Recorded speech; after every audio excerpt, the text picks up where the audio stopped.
Good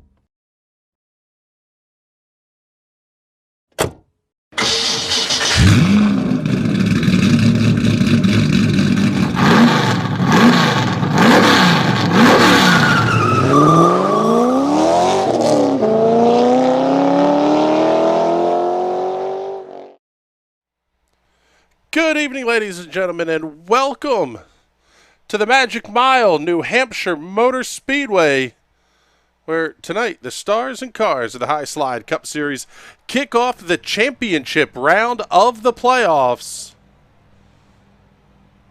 Qualifications have just completed, and a little bit shallower of a grid than we're normally used to seeing here, and we'll get to the details on that one in just a moment, but first, let me do the introductions. My name is Chris Graham with the National Racing Network. It is a pleasure to have you joining us this evening.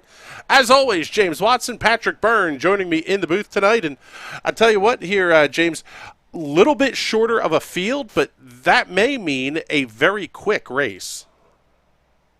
Yeah, and it's really going to put who's the best at saving tires and their equipment in general at the forefront, because with the smaller grid, there's less likelihood of cautions, which means we have a great chance of long green flag runs. So if you can't save tires and if you can't save gas, you're going to be up creek without a paddle. And Patrick, as we get ready to see the cars roll off here in just a moment anyway, we're now into the championship battle, but New Hampshire is not the easiest kind of racetrack to get around in these Cup cars. No, it's a very difficult track. It's very flat. You're going to end up sliding these cars coming out of the corner. It's going to want to push up the racetrack. You really got to get it slowed down. Tires are going to be a huge issue here just because it's so hard to actually get them to stick to the racetrack.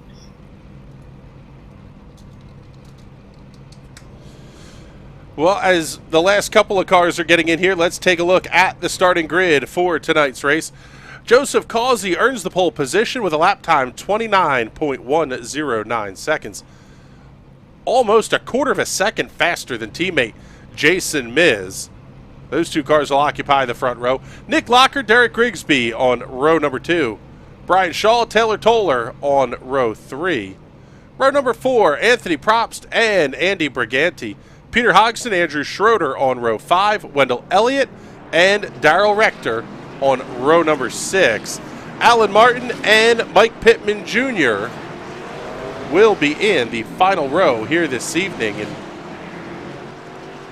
as the field starts making their way out here around this 1 mile oval, you're going to come to green this next time by the start-finish line, and we mentioned we're in the final championship run here.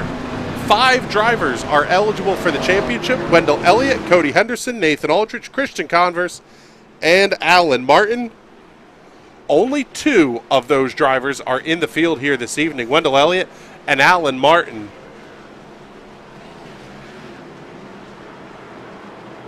So this is almost a heads-up battle here for the next 3 races between Elliott and Martin to see who's going to claim the High Slide Cup Series Championship. Greg Holt took the first one. We're about to find out who's going to get the second. And as always, for the start, the green flag of this one is all yours.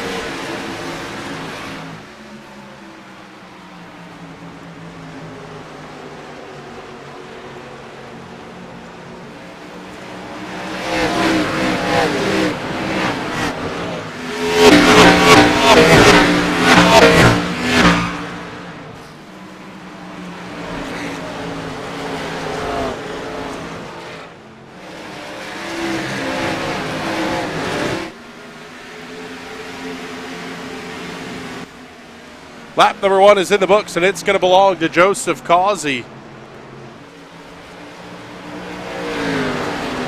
Jason Miz falling in line in the second position. Nick Lockhart, Derek Grigsby, Taylor Toller, your top 5.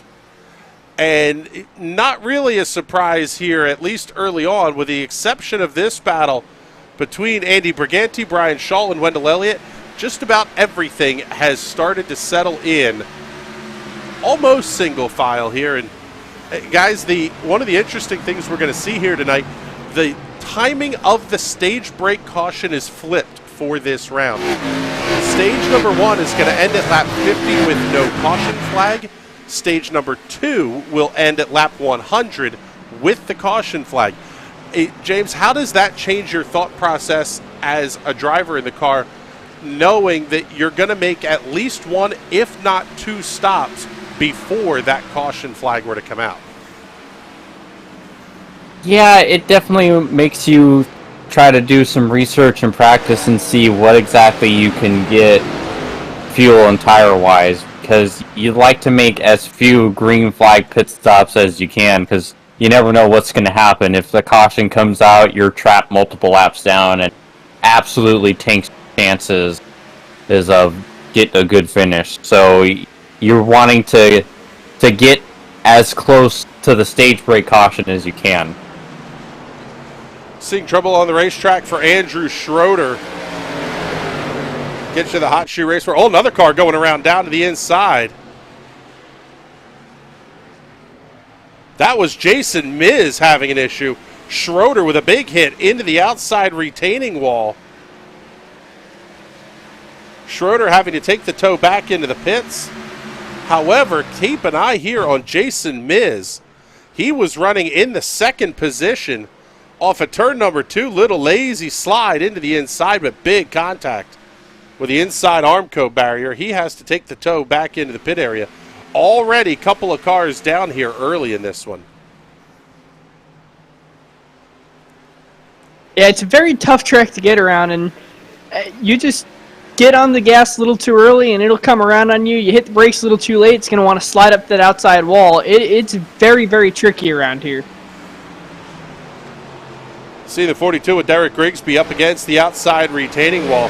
Wendell Elliott comes around onto the inside, as does Jordan Props. So put both of those cars up into the top 5.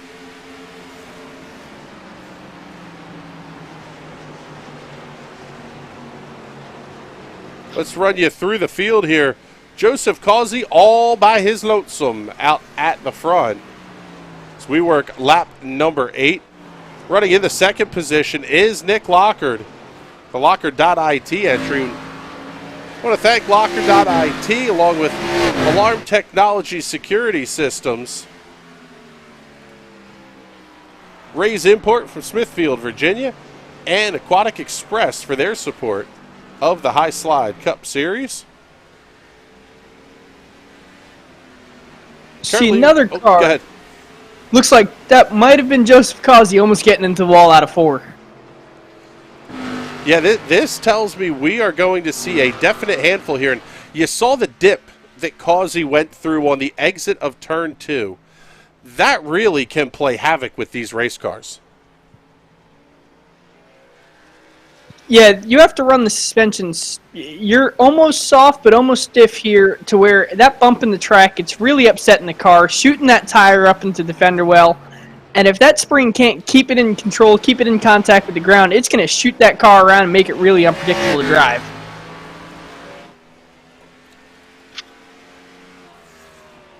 Continuing our look through the field here, how about Wendell Elliott? Up 8 spots from where he started this race. No real surprise with Elliott starting towards the rear of the field.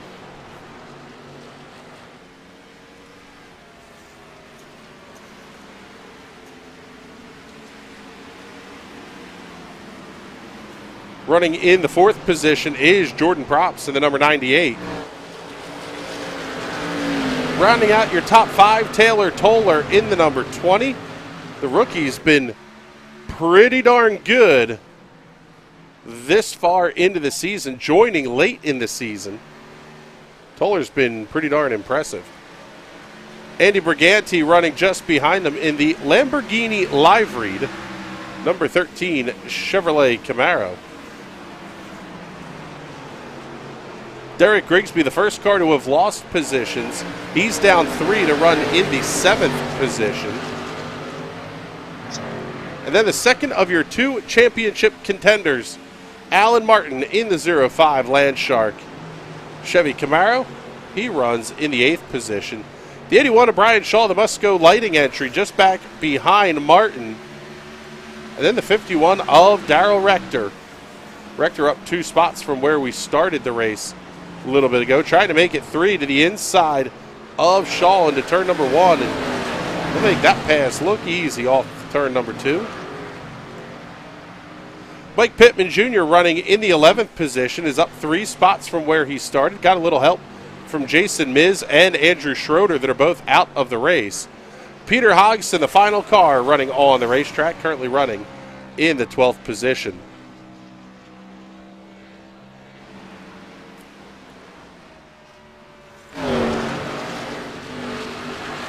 Pick up the battle for second. Wendell Elliott down to the inside of Nick Lockard. He'll get that pass completed off at 2. And down the backstretch,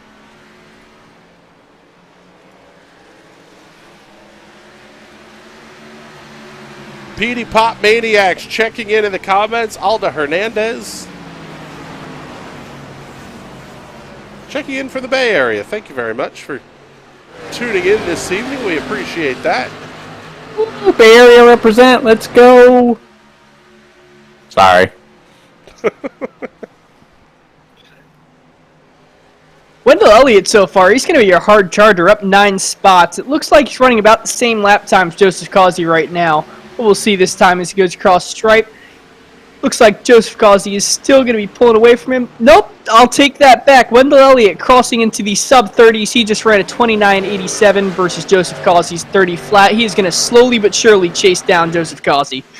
Yeah, you could see Causey disappearing into the afternoon sunshine here at New Hampshire as the lead is up over 4 seconds. We can pull the gaps up here, show you the distance that your race leader has. Joseph Causey with a 4.1 second gap over Wendell Elliott.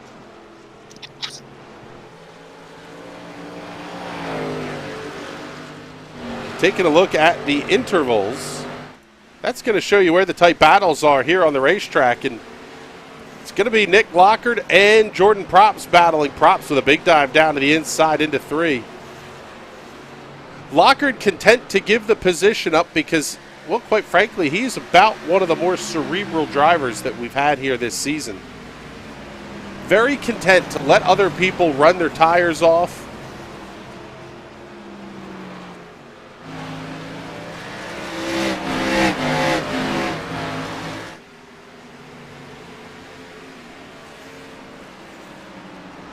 And with no fast repair or no backup cars on offer, definitely smart to let the race play out here as we're going to run. So far, we've had 2 incidents, neither one of which has brought out the caution flag. And James, I would tend to think that that really has to change the thought process, knowing even if somebody wrecks, you're not going to get the caution flag.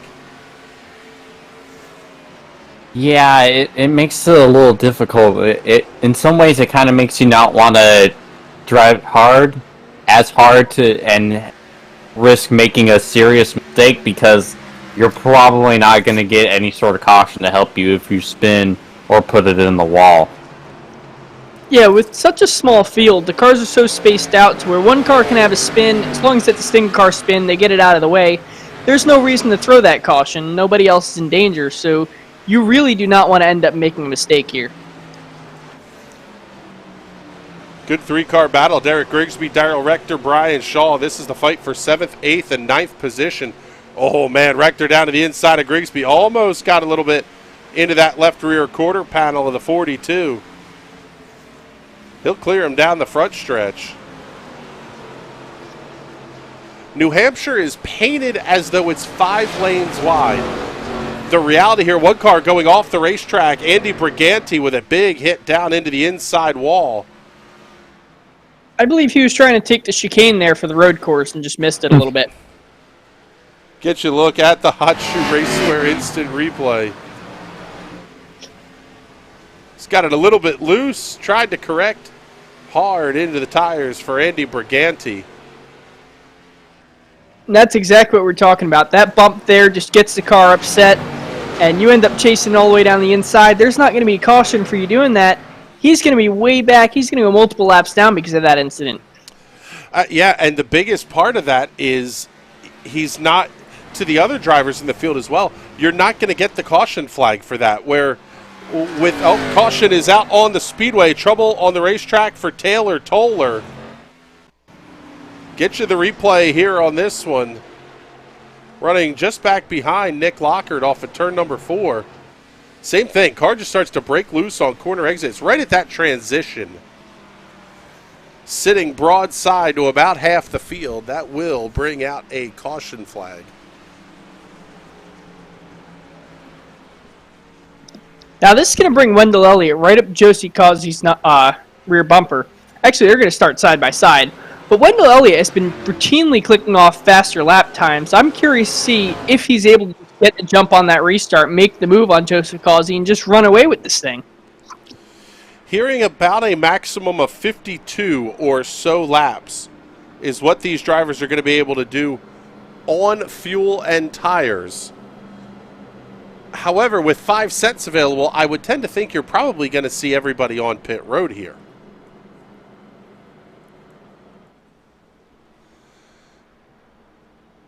Well, maybe not. You're going to see about half the field elect to come down pit road. They will be led down by Wendell Elliott. He'll be the first car into his pit box, and this is only going to get you to lap 83. At least based on, like we said, based on the numbers that we have. An absolute maximum of lap 83. More likely you're going to get to about lap 75. However, if you're thinking stage points and big picture stuff here like Wendell Elliott would be as a championship contender, everybody else is going to have to stop before that lap 50 stage break. I was going to say, yeah, no matter what, everyone is going to have to pit. Pitting now, everyone else is going to have to pit around lap 50, 55. You could push that out to 65, 70, get a jump on those cars. Once your tires start to fade just a little bit, hop down into the pits, grab a new set of Goodyear rubbers, fill it back up with fuel, and you can make it to that lap 100 caution break. Definitely going to be interesting to watch how the strategy games start to play out here. Darrell Rector coming back down the pit road. He's going to make his first stop of the race. So that's going to put Joseph Causey and Jordan Props on the front row. Wendell Elliott basically didn't lose anything. He's going to restart into third position and be lined up directly behind teammate Joe Causey.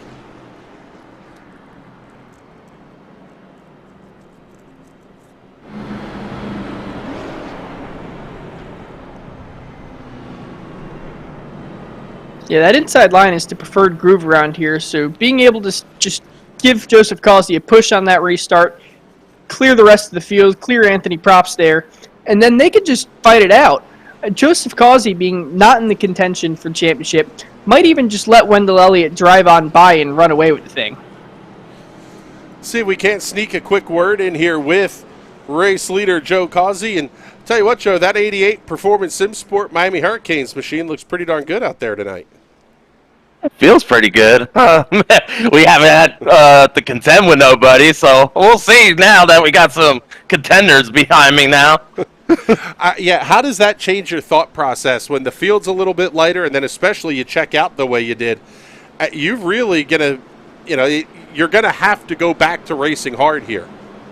Yeah, I'm gonna try to just conserve.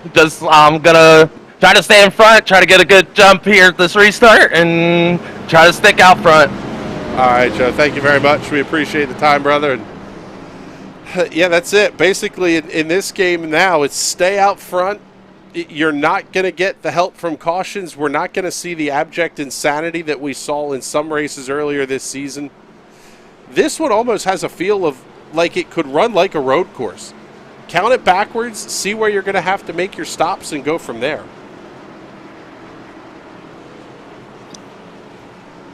Yeah, it's almost better to work backwards in a race like this. Start at lap 200, set your fuel so you run out of fuel on lap 200 there, and just work back to see when your first pit stop has to be and work from there. I don't know if that makes a lot of sense, but in my head it does. Yeah, no, that's exactly it. You want to set yourself up for the green-white checker. Lap 205, you know what your fuel number is. Start subtracting. You get to where your first pit stop is. Causey got a fantastic restart. Wendell Elliott around Jordan Props easily through turns 1 and 2, and we'll see what the benefit's going to be to new Goodyear Racing Eagles on these cars. As Wendell Elliott does have that pit stop. Only 2 cars haven't stopped yet. That's race leader Joseph Causey and third place Jordan Probst.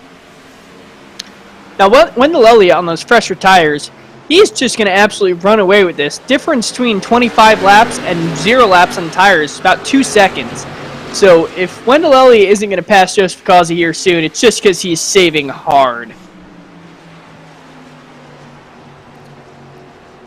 That's actually kind of an interesting thought process there, because if you know you're only going to have a certain number of times where you're going to get to stop on pit road, you really do have the possibility of basically banking yourself a set of tires if you want to, by just staying in the tire tracks of Joe Causey and not having to drive the car all that hard.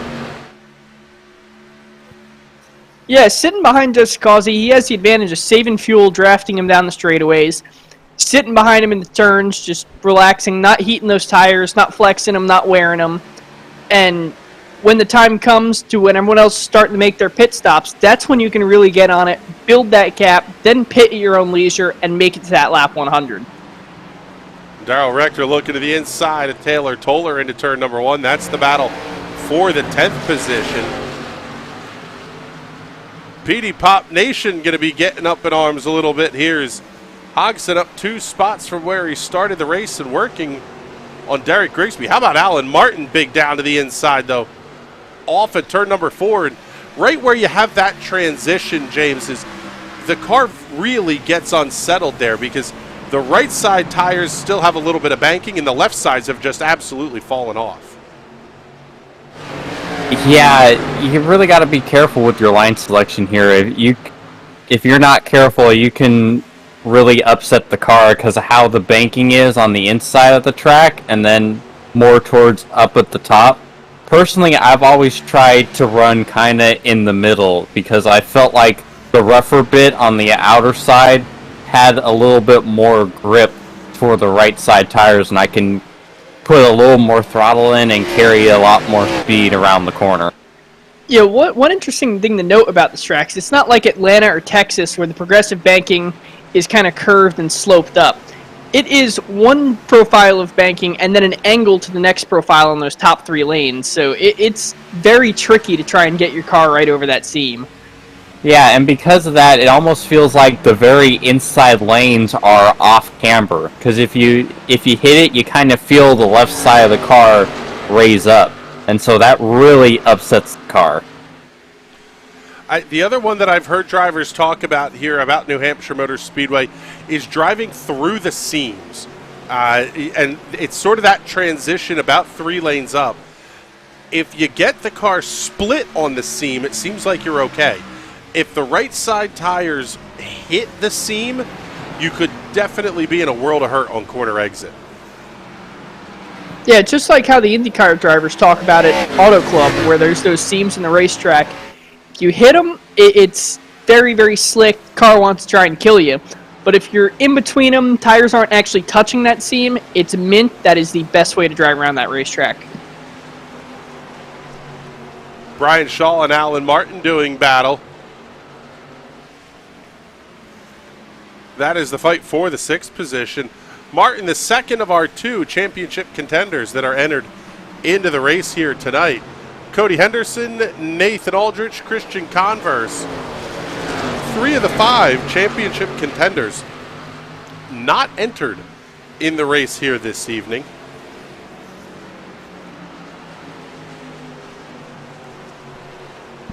That will be interesting to see how that develops over the next couple of weeks here. We get ready to wrap things up with a visit to the Chicagoland Speedway next week, and then championship finale August 29th at Texas Motor Speedway. Joe Causey has the fastest lap of the race at a 29.362 second lap. Last lap, however, for Causey, 30.5, now 30.395 as they come across the line. Wendell Elliott seems very content to run in the 2nd position here, not letting Causey get away. Jordan Probst doing the same thing. basically tucked right in line here, and Elliott looks to possibly be in a prime position to claim the stage points.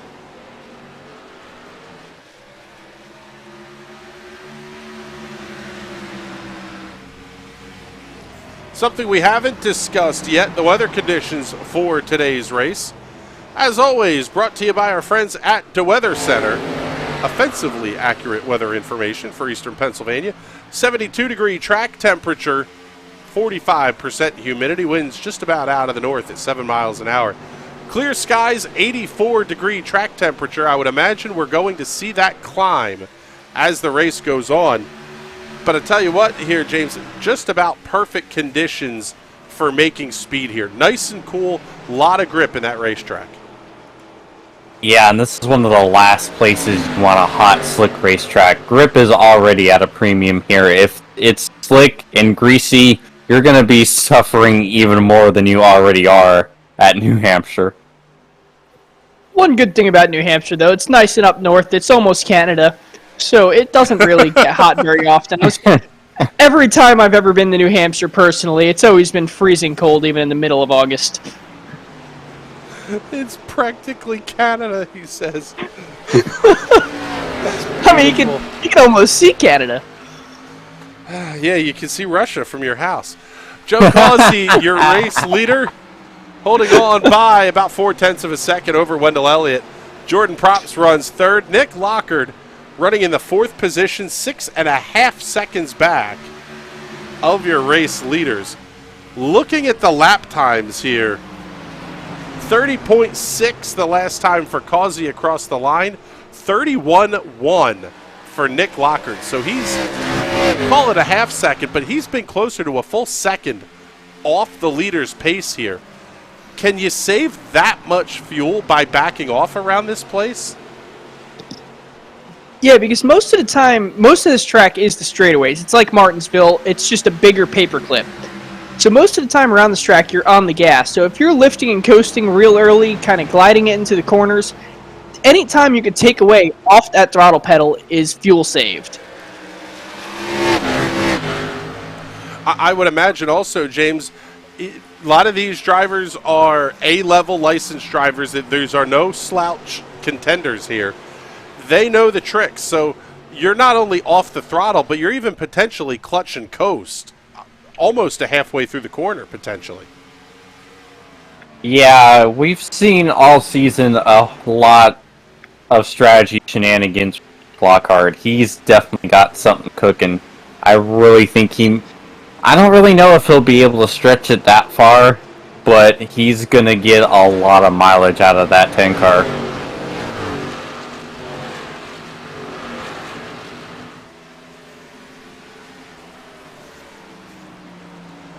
Keeping an eye on this battle between Alan Martin and Brian Shaw. That's closest fight on the racetrack involving one of our championship contenders. As Darrell Rector just about got it up and into the outside retaining wall. So far in this race, only 2 cars being scored out of the race. Andrew Schroeder and Jason Miz, both having early issues.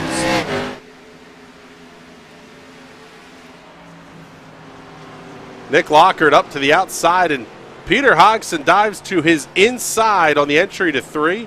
They'll run side by side down the straightaway, but it seems like, big moment back in the pack. That was Alan Martin. Championship contender Alan Martin slides it into the inside retaining wall. Huge moment for championship implications. There you see the left side tires right on that seam. Car just snaps loose on exit. Martin got it slowed down. Doesn't look like a ton of damage on the front of that car.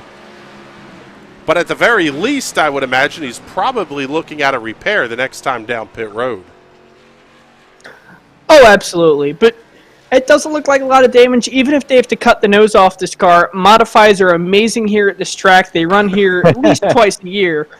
So just cut the nose off. It becomes modified. It's weight reduction. You might actually make it up again.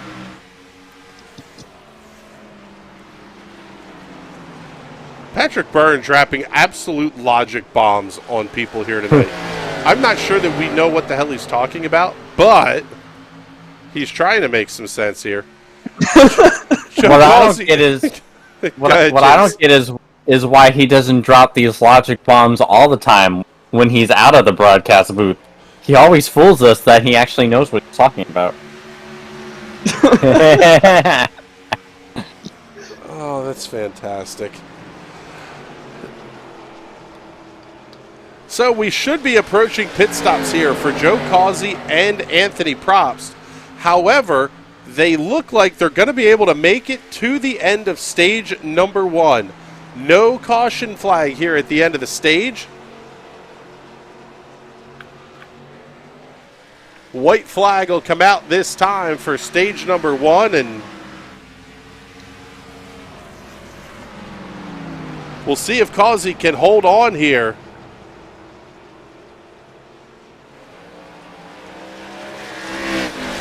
Man, you can see that car starting to get little slip slidey. Oh, man, teammate Wendell Elliott does the same thing on the exit of turn number 2. Off the final corner, Joe Causey going to claim the win here in stage number 1. Green and white checkered flag in the air. We stay under green. Wendell Elliott, Jordan Probst, and Peter Hodgson, Nick Lockard will be your top 5 here at the end of stage number 1. And you almost wonder here, guys, has the advantage of the new tires completely gone away here for Wendell Elliott? Looking at the lap times, it almost seems like it has.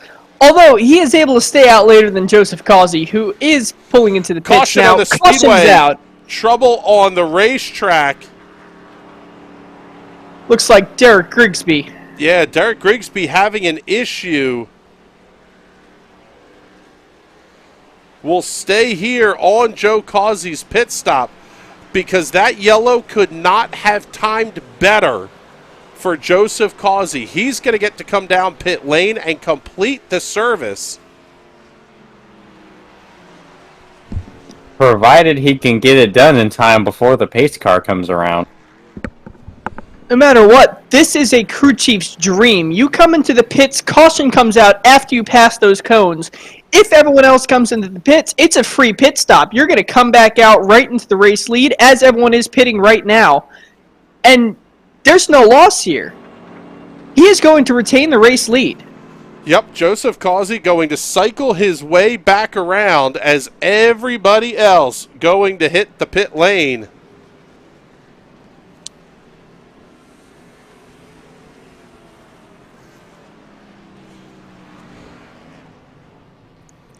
This could not have worked out better.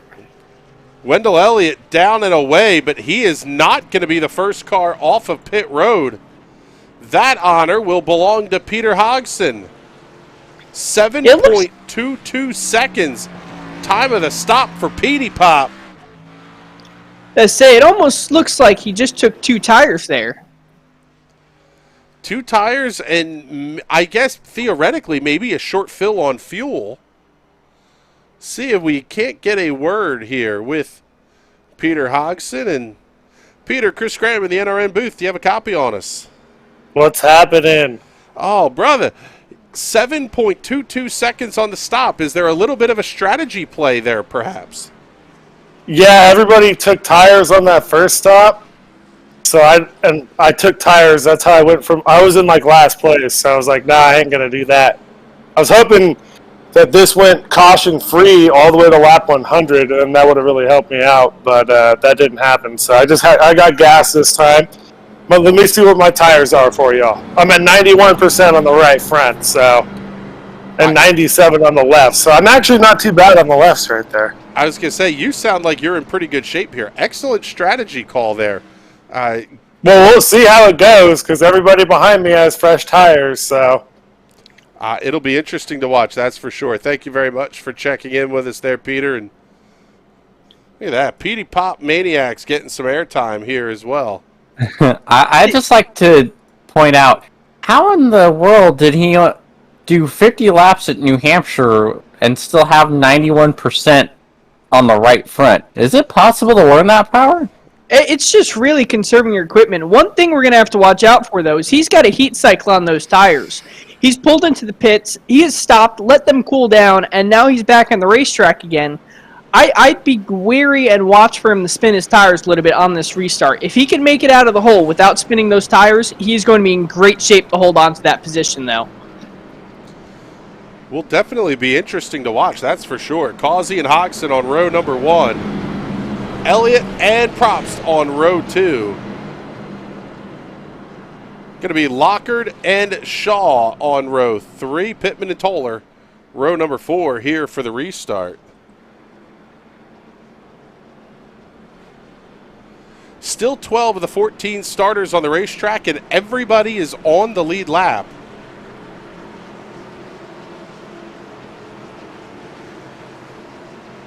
We'll get you the reason for the caution here on the replay in just a moment. Once we get back to green flag racing. It was an issue for Derek Grigsby in the 42. Green flag goes back in the air. We are underway here at lap 56. Once again, Causey jumps out to the early lead. Elliott and Hodgson side by side off at 2.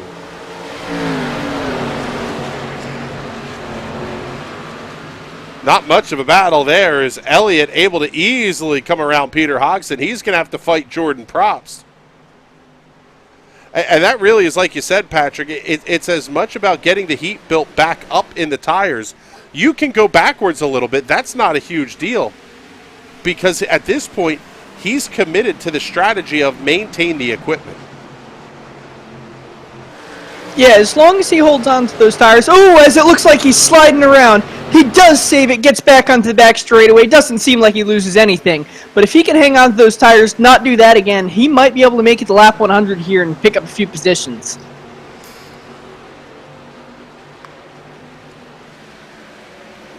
Toller coming around to Hodgson's outside. He'll get the pass completed. Nick Lockard also going to try to fight his way up there. Had a battle for the lead starting to develop here as well. Wendell Elliott all over the back bumper of Joe Causey as they head down into turn 3.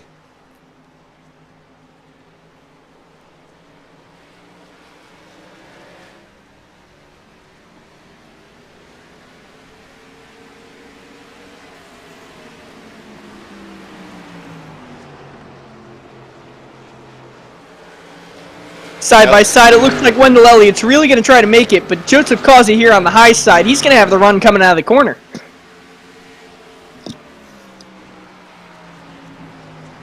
Elliott continues to look to the inside. Caution flag is back out on the speedway. Trouble. Oh, trouble. We talked nicely about the guy, and he has an issue. Trouble on the racetrack for Peter Hodgson. Car starts to spin off at turn number 2. Nice save. That is not the reason for the caution. I believe Darrell Rector made Darrell Rector, however, oh yeah, he's going to spin right in front of Alan Martin. Yeah, oh, heavy rear end damage. That car is toast. That might have been the reason we saw Peter Hodgson go down to the inside line. Maybe just a little overreaction, overcorrection to that incident. Nope, seems like 2 separate laps. I stand corrected. My apologies. Yeah, I still see PD Pop's tire marks in the grass. So So another tough break for championship contender Alan Martin, making his way down the pit area once again. was there any contact though? I'm not entirely sure. I think it came close. Oh yeah, definitely there was contact. Darrell Rector overshoots the pit box. And a lot of repair work going on here on Alan Martin's car. Already over 20 seconds in repair time. We'll see how that story develops over the rest of the race here, but picking things up at the front of the field as we work lap number 61. Joe Causey, Wendell Elliott, still the class of the field, but I tell you what, Nice shout here for Jordan Props to the 98. I'm a little surprised because the two Performance Sim Sport cars were a third or more tenths faster in practice. Jordan Props has been able to hang right with these guys. It might be that those guys are just saving their equipment, saving their stuff, not pushing it to the max, and just letting Jordan Props stay within striking distance, but not have enough to really strike at him. See the 51 of Daryl Rector getting back onto the racetrack. Back half of that car is missing. Also back on the racetrack, the 05 of Alan Martin. 50.32 seconds the time of the pit stop, but he did not lose a lap critically. So that's going to mean Alan Martin will still have a shot to advance through the field here.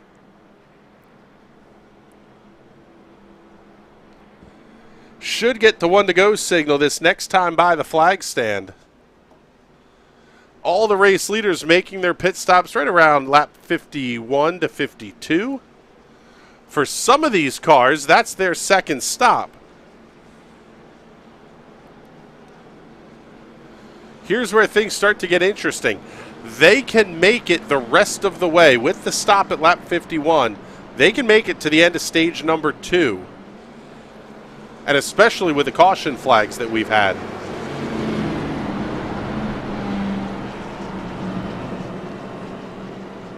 So basically what that's setting up is a second half and what would be the final stage of this race, where you're basically going to see one pit stop in the second half, and it's really just a matter of the 3 or 4 lap window that you make that stop in.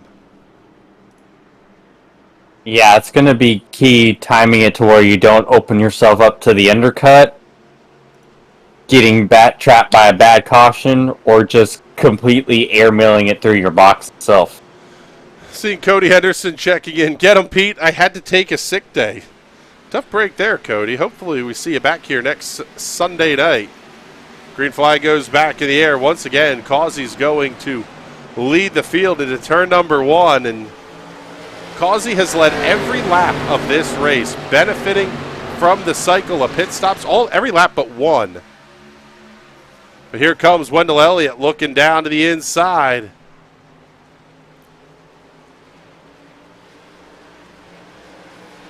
Oh, Joseph Causey gets a little bit loose, still manages to catch it and pull away from Wendell Elliott. Great battle for third. Brian Shaw, Jordan Props side by side. They'll continue that fight through turns 1 and 2. Starting to see action all over the racetrack here as Causey and Elliott get a battle for the lead as well.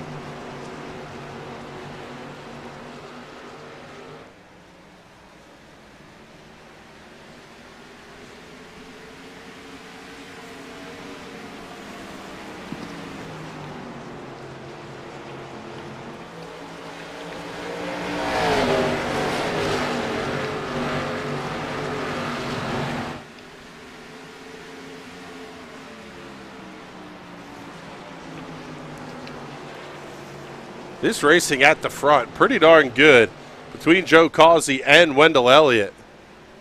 How about Taylor Toller making his way up into the top? Oh! Big hit into the wall for the 17 of Mike Pittman, and that will bring out the caution flag. That car bouncing right back to the middle of the racetrack.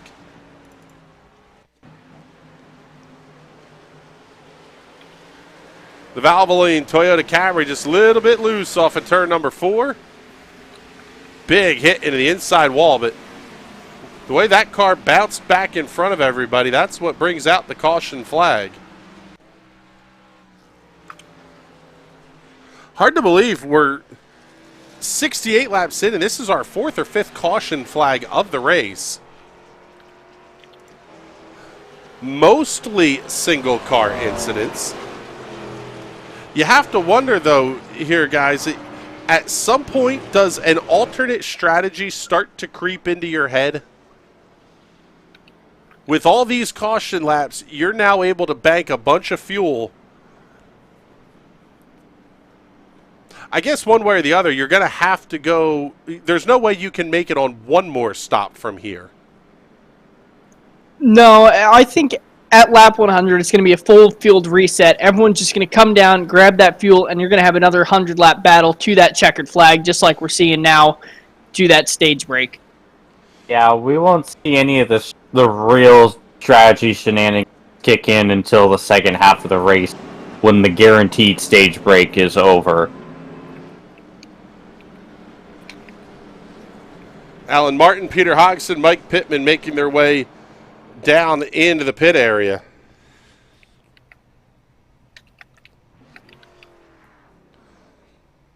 And I would guess here, looks like Hodgson overshot the pit box a little bit. Yeah, he's taking fuel only. I guess the call here would be, by getting as much fuel in the car now, you're going to be able to save as much time as possible in that lap 100 pit stop. May only be a second or two, but that could be a huge deal under caution. Yeah, honestly, it's not a bad strategy for Petey Pop. If he can keep from going the lap down, he's going to have a lot more extra tires than the rest of them. So if we keep getting cautions, Petey Pop could play himself into a major contender as this race goes on.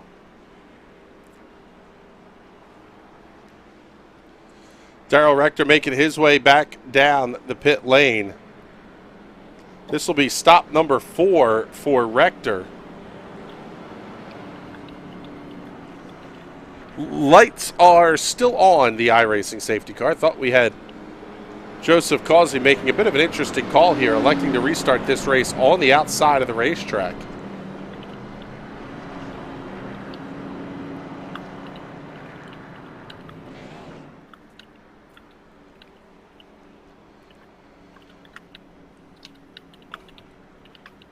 Mike Pittman Jr. also back on the pit lane. Alan Martin, through 4 pit stops and over a minute plus of stop time to this point in the race, still has not lost a lap. So exceptional timing in getting those repairs done. A lot of that's the optional repair work that has to get done. As we see Martin duck back into the pit area once again.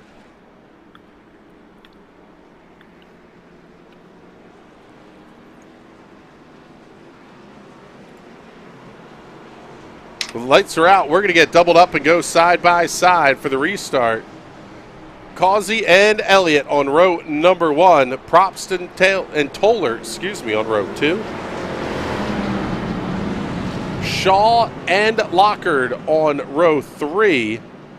Briganti and Grigsby will occupy row number 4. Hodgson and Darrell Rector on row number 5. Row 6 is going to have Alan Martin and Mike Pittman Jr., and every one of these cars still on the lead lap. 12 cars left in the race, 12 cars on the lead lap. We haven't done one of these since the opener. Pace cars in, fans, you at home, y'all can go ahead and crank it up.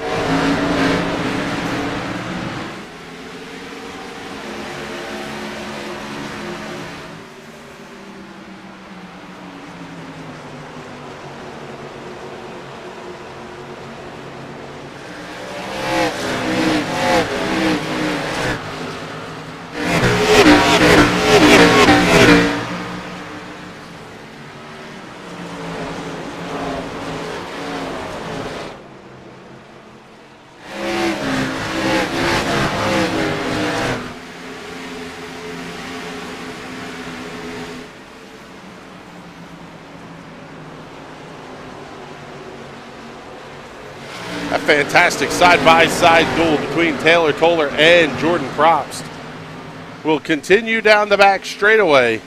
Toller able to hold on to the spot off of 2.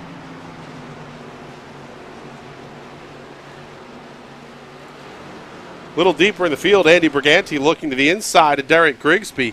Oh man, Brian Shaw may have gotten the outside wall. Grigsby may have gotten a piece of it as well.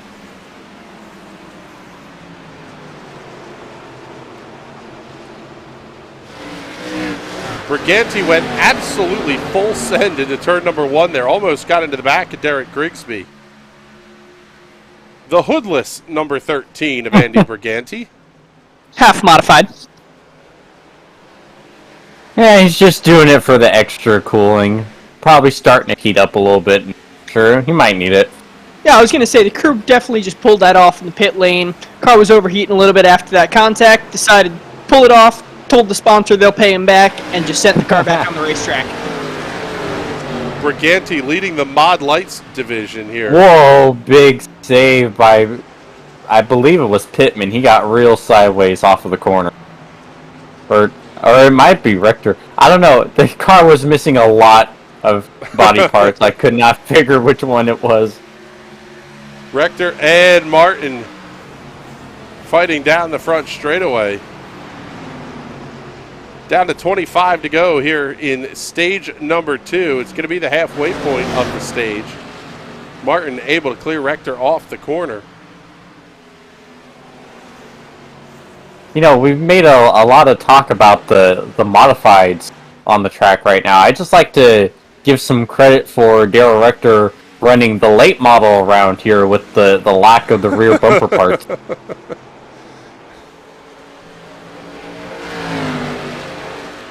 Who knew dirt late models could be so quick around New Hampshire? Causey feel and like, Elliott. Go ahead. I was going to say, I feel like the TNT Special Event Series might have to test that out sometime.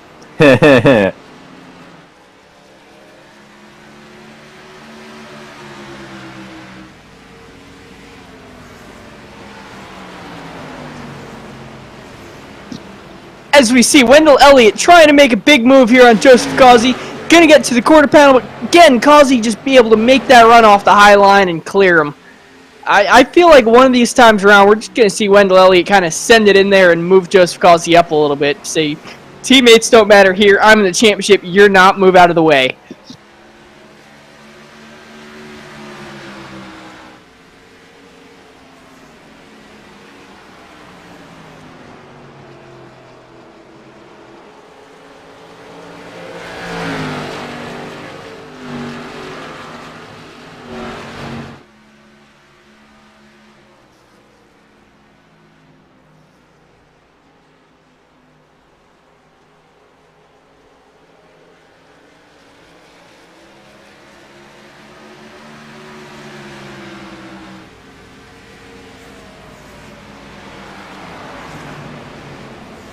Joseph Causey now running faster laps than Wendell Elliott.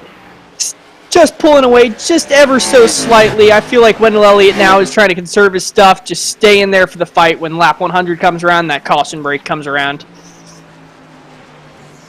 Tell you what, this fight for third is still really good between Taylor Toller and Jordan Probst.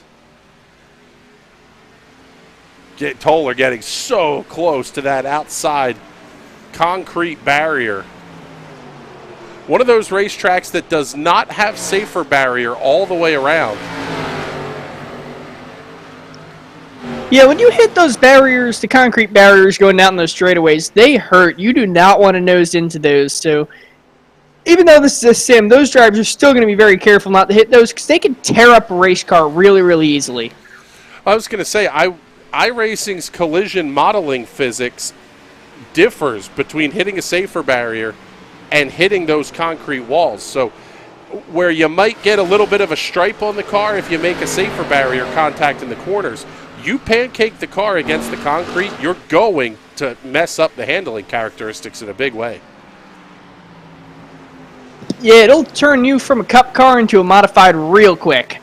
Or a late model. Depends on which end of the car you do smack against that wall. That is true. Alan Martin down to the inside of Peter Hodgson in the fight for the 9th position. Just up ahead, going to be Brian Shaw and Andy Briganti fighting for the 6th position. Already working lap 83. It'll be 117 laps to go this time by the start-finish line.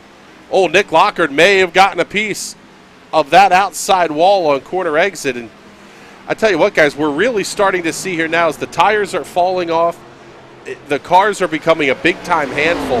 Even the best of the best are having an issue keeping it off that outside wall. Yeah, and the big thing I believe is that they might not be used to these cars handling with the tires going away because we have not had very long green flag runs. So we're kind of in some uncharted territory.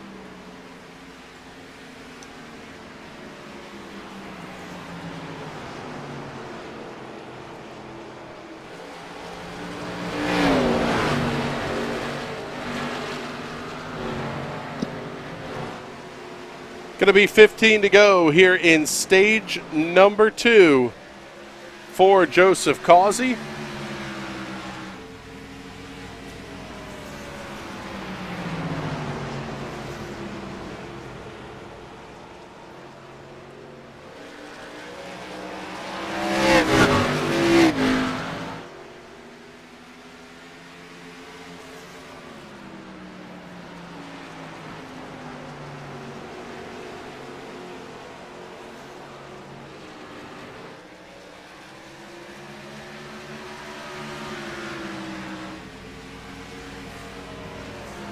Giving you an update on the manufacturers here. Joseph Causey, the highest running member of the Bow Tie Brigade. He is your race leader. So you got to remember, though. Go ahead. You got to remember what Ford stands for. It is first on race day. As we're under caution, I don't see any cars that are spun around stopped on this racetrack. Let's take a look here. Looks like Darrell Rector may have had an issue. You can see the car starting to brake off of turn number 4. Oh, just gets it parked right up there on that racing line. Even though he gets it moving, they just threw the caution out just for safety precautions, just in case cars started coming flying by. Didn't want anyone to start running into him. Yeah, good call there by Race Control. And now you wonder, does somebody play the strategy game a little bit here? The reason I asked that question is at lap number 88, that puts you right about to the window of making it on one more stop. Little bit of help from the caution flag, and the pit window could be open. And here's Nick Lockard. No surprise here. The strategy game may be coming into play. Nick Lockard, Andy Briganti, Mike Pittman, all on the pit lane.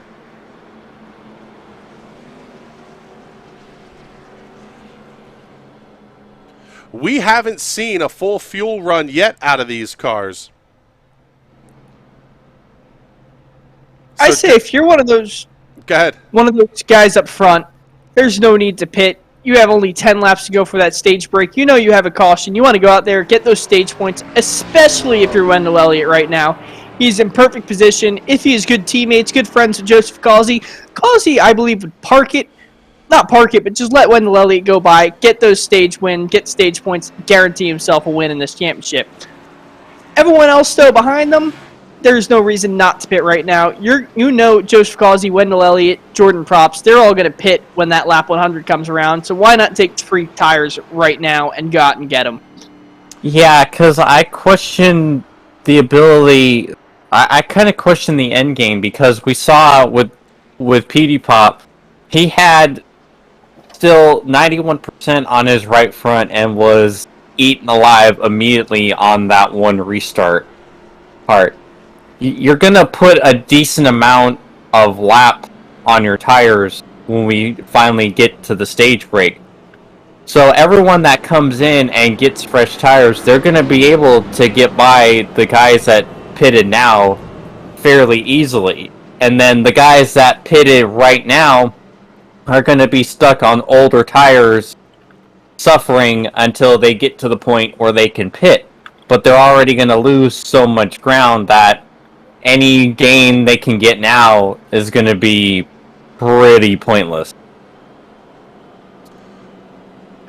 This is definitely going to be an interesting one to watch here as we go through the rest of this race. Let's see if we can't squeeze a word in here with Nick Lockard as we work under the caution flag. And Nick, interesting strategy call here. Are you thinking you can make the end on one more stop?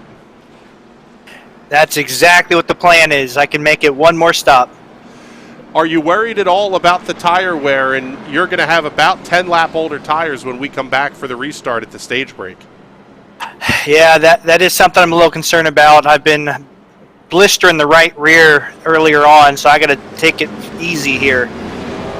All right, bud. Well, you're getting ready to go back green flag racing. Thank you very much for talking to us. And there you go, guys. We have the answer. Nick Lockard thinks he can make it the rest of the way on one more stop. Everybody else is going to have to stop twice.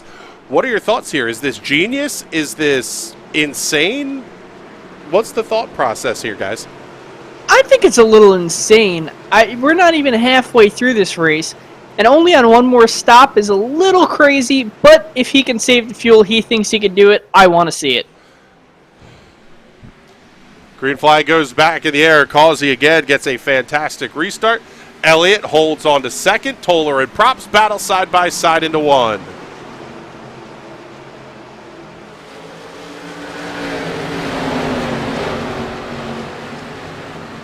I almost wonder here, if you're Nick Lockard, you've only got to make it 10 laps. Are you at like half throttle the entire way around here, just trying to put no wear on those tires early on?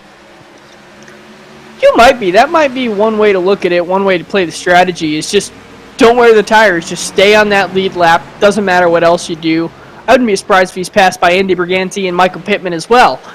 Just sit there and don't lose anything. As we have trouble! going around. Trouble! Grigsby goes around. We are wadding up race cars on the back straightaway. Trouble. Peter Hodgson involved. Derek Grigsby is involved.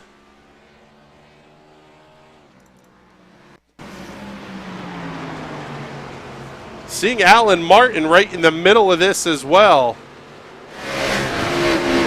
Derek Grigsby goes around. Alan Martin got a piece. Oh, man. Peter Hodgson got more than a piece of that one.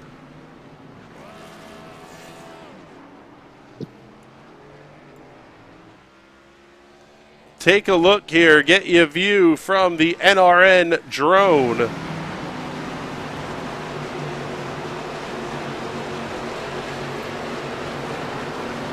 Trouble for Derek Grigsby. Peter Hodgson with nowhere to go. Nice job of driving there by Nick Lockard to avoid that one. If you listen closely, you can hear the agonizing screams of all of PD Pop Nation in the background. Moment of silence. To reassure them, I don't see very much damage on Peter Hodgson's car. On board here with Nick Lockard. Yeah, I mean, you could hear him. He was really easy on the throttle on corner exit. So, no real surprise that he was able to miss that one. Now Lockard's going to come back into the pits, along with Derek Grigsby, Andy Briganti, Alan Martin, and Peter Hodgson. Lockard is down and away. Wildly varying strategies here, because now every one of these drivers who stops now is only going to have a couple of laps on their tires when we get to the end of the stage. Yeah, now this might be where the wacky strategy pays off for Lockhart, because he's going to be staying out. Who knows who's going to be coming in? No, if I was Nicholas Lockard, I would stop into the pits again, although he's going to stay out. And if you've got nothing to lose sitting back there, you might as well stop in, top off your fuel, and just, again, sit in the back of the field and wait for that lap 100 to come out where everyone else is going to pit and make your way back up to the front. Yeah, if we don't get another caution flag here, Nicholas Lockard will be your race leader, and everybody who's going to have to stop at the stage break is going to line up behind him, and they'll have to at least fight their way through traffic a little bit. See if we can steal a word quick with Wendell Elliott. Wendell, Chris Graham in the NRM booth, do you have us? Yes, sir. All right, bud, the cars looked pretty darn good out there. Seems like you might be doing a little bit of saving conservation type driving. How's the car been? And it's a little pushy, then it gets like snappy loose off the corner, but I think I got it under control. What's the strategy call here, or does the alternate strategy that some of these other drivers you've seen come down pit road, is that playing into your thought process at all? No, I was just gonna try to make it to the stage here. I think I can go like 50 laps on a tank of fuel, so tires are wearing pretty good. Let's just go with that. All right, bud, thank you very much. We'll let you get ready to go back to green here. And that sounds like a lot of confidence out of Wendell Elliott here. Is basically he knows the horses he's got under the hood, and he doesn't really care what anybody else is doing. Yeah, he's at the front of this championship fight. He just has to make it up to that front and just end up taking it away. It looks like he's going to start on the high side here of Joseph Gauzy. If he can get a good jump, he has the preferred line as it's seen, and he's going to end up taking it away from Joseph Gauzy.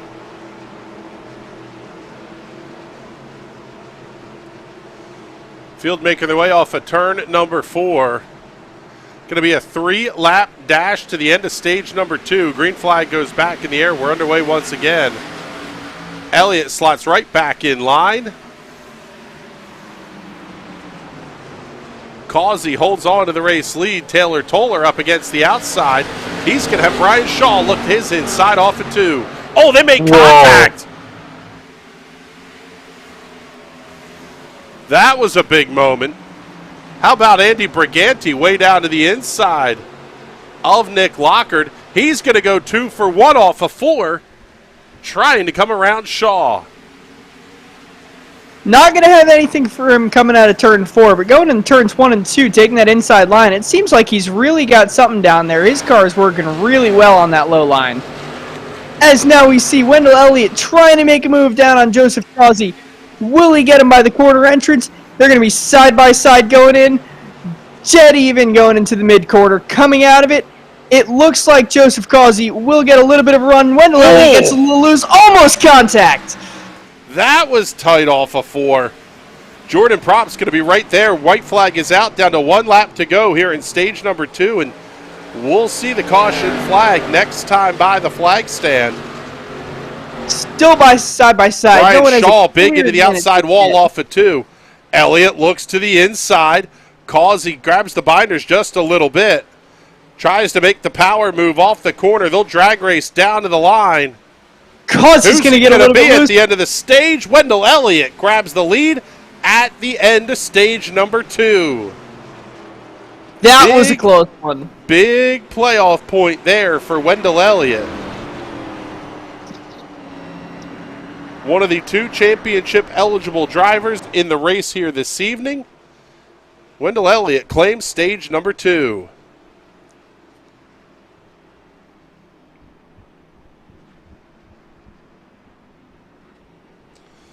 Tight driving there amongst the teammates. No play nice team orders, that's for sure. Now they're going to have to get packed up behind the pace car. They're giving them the good old Corvette team.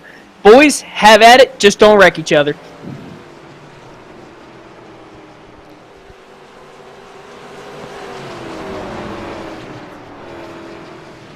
So we'll see pit road open this time as the field has packed up behind the iRacing safety car. For certain sure, to quote AJ Foyt, Wendell Elliott, Joe Causey, Anthony Propst, Taylor Toller, and Brian Shaw will all be down the pit road. The question marks come with Andy Briganti, Alan Martin, Nick Lockard, and Peter Hodgson. They all stopped at lap number 94.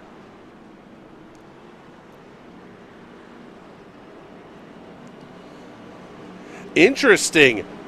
Only Andy Briganti stays out on the racetrack.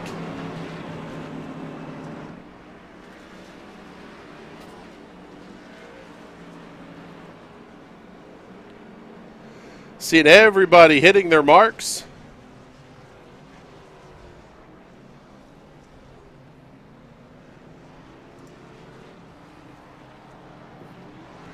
Nick Lockard, though, is going to win the race off of pit road.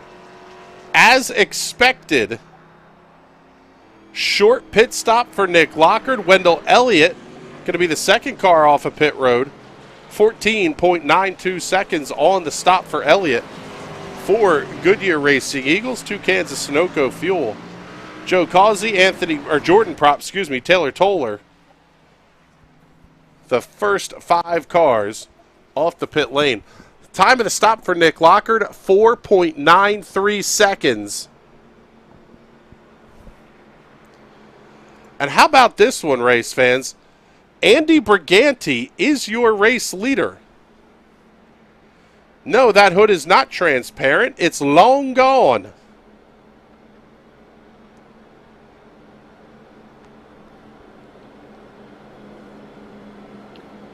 Yeah, I'm amazed he's made it all the way back up the front, still driving around with that car. It's all smashed up. I don't think there's a straight panel on that car except maybe the roof. Unfortunately, looks like Andy Briganti is not available for us to pull in for an interview here. I'd love to get a chance to talk with him. See if we can get... we don't have Jordan Probst either here.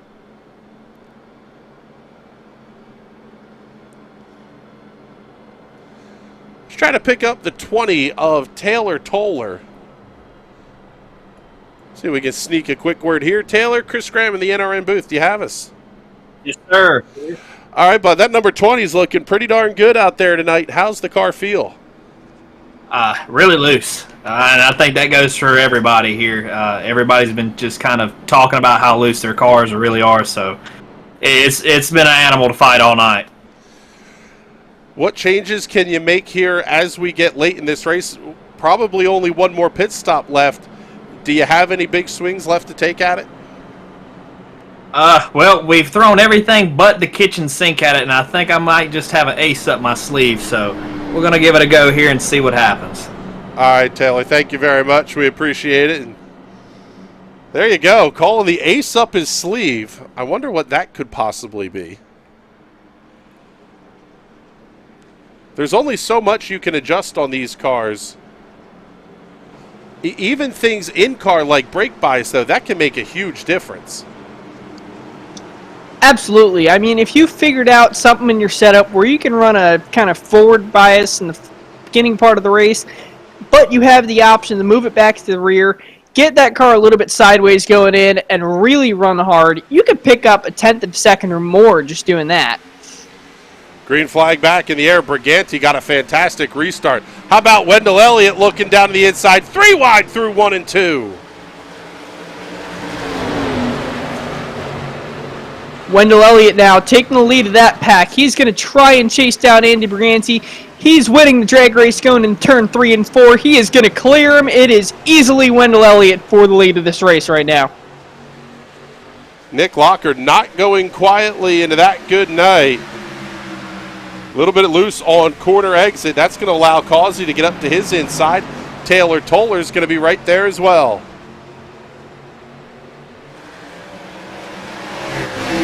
Man, snap loose for Causey.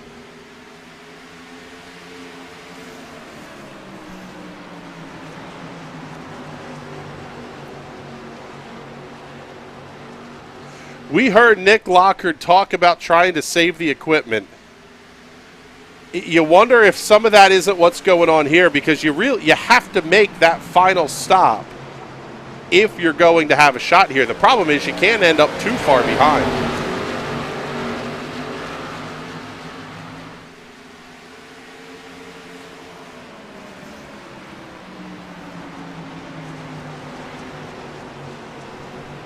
Jordan Props looks to the inside of Nick Lockard.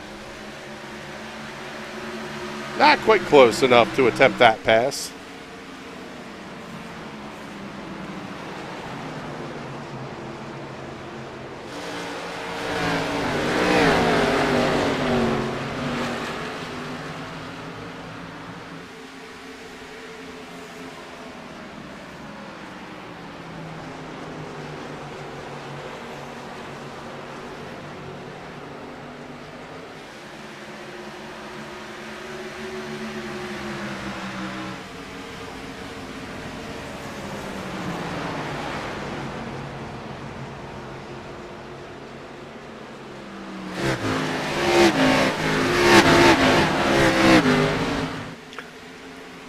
Oh, Peter Hodgson, awesome save coming out of turn number 2.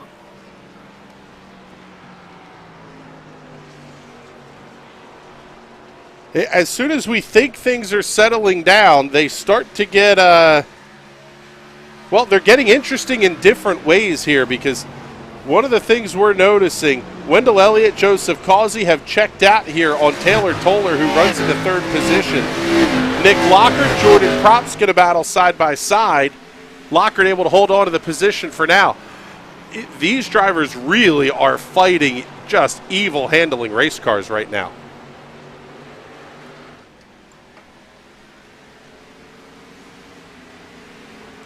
Taking a look at the weather conditions here presented by the Weather Center, offensively accurate weather for eastern Pennsylvania. The big number is the one at the bottom, track temperature up to 93 degrees. Oh, what a save for Toller. As this track heats up, sun beating down on it, a lot of race cars running around in circles. This track is only going to get more evil handling as this race goes on.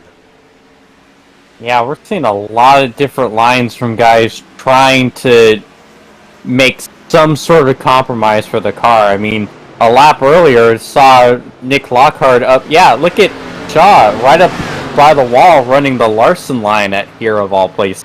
These guys are desperate for grip. Andy Briganti restarted the stage with the lead. He's fallen back to the 6th position.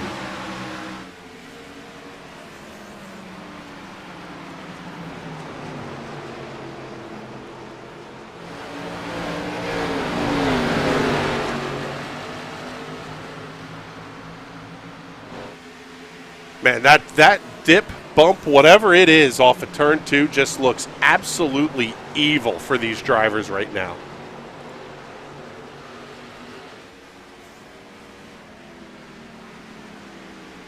Yeah, it's very difficult. You really got to watch when you get back onto the throttle how much you do and how quickly you get back on that throttle. Otherwise, it's just going to spin you around and take you for a ride. At this point, now you're in kind of lap logging mode. Lap 147 is where we anticipate being the earliest of the final pit stops, and that may even be pushing it just a little bit. Probably closer to lap 150 is where we'll see those final stops. Still 30 or so laps away from that window opening. Yeah, these drivers are just going to end up fighting what they have, just kind of babying the car around, really just trying to hold on to it, hold on for dear life until that lap 150 mark comes around. They can finally stop for that last set of tires and just hopefully make it to the end of this race. Where it gets to be very interesting, oh man, big save there for Briganti. Where it gets to be interesting to me is if you stop at lap 150, that's no guarantee that you have enough fuel for a green-white checkered finish.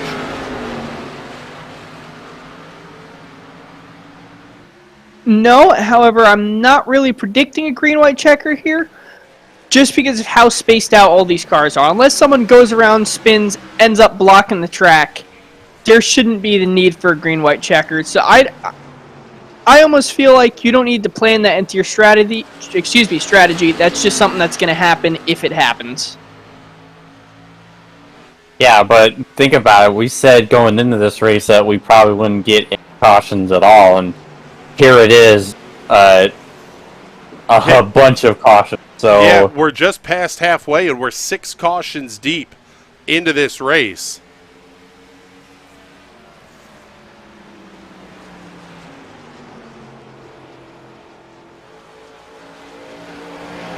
It is going to be interesting to watch how the rest of this race plays out. What is no surprise is the numbers that we're seeing on the speed charts. Last lap, 30.375 for Wendell Elliott, 30.394 for Joe Causey. Jordan Props running the 3rd position, 30.871. A full half second slower, and that is exactly what we saw in the practice sessions. So without a caution, there is plenty enough time for Wendell Elliott and Joe Causey to lap a significant portion of this field. Well, he's not going to do it getting that sideways off of caution and flag. speak of the devil. Yep, caution flag is out. I believe 7th time here tonight. Trouble for Brian Shaw. Running right behind Nick Lockard. Gets it loose off the corner. Slides to the inside of the racetrack. And that brings out another caution flag.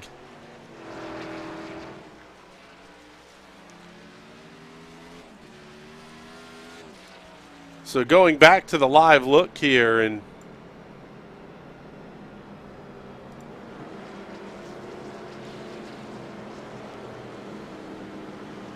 you wonder if anybody, do we see anybody down pit road here? It's at least going to make sure you have enough fuel to get to the end. Yep. Oh, the fake. Oh, almost hitting that pit attenuator. I wouldn't be surprised if we see a penalty here, maybe for Wendell Elliott, just for crossing that yellow cone, although I did not see him hit it. So he might be all in the good, and that might be a fair fake. Looking like a C-Fix lobby out there with all these fakes. Good gracious. So down to 78 laps remaining. There's no chance, actually 79 and we'll say, yeah, 78 and a half laps to go here. No chance you can make it the rest of the way on fuel, so that's not anywhere close to being able to make the last pit stop of the race.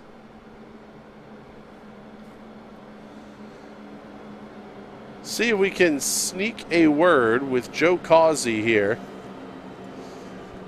Joe, seen you giving a little bit of shove to the teammate out there on the racetrack. Car looks pretty good, and you and Wendell are absolutely showing the pace, the dominant kind of pace you guys showed in practice.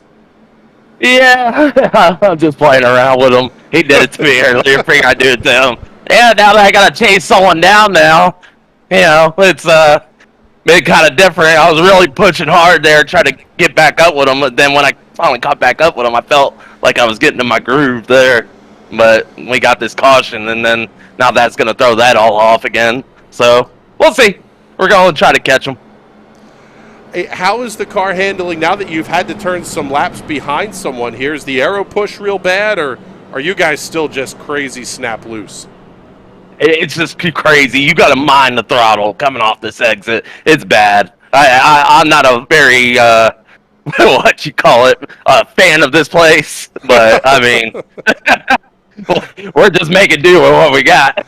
All right, Joe. Thank you very much. We appreciate you checking in with us here, and probably would have helped if we showed the right car there while we were talking to him. Joe Causey, piloting that University of Miami Performance Sim Sport, number 88, just behind race leader Wendell Elliott. Metrolina Performance Sim Sport on the number 4 Ford Mustang. Causey's Chevrolet Camaro runs in the second position, and Elliott electing to restart on the outside. The number 98 Eibach machine of Jordan Propp is going to be the inside of row number 2 to his outside. Number 13 Home Depot colors of Taylor Toller. Andy Briganti, Nick Lockard will occupy the third row for this restart. Brian Shaw, Alan Martin on row 4, Mike Pittman, Peter Hodgson on row number 5.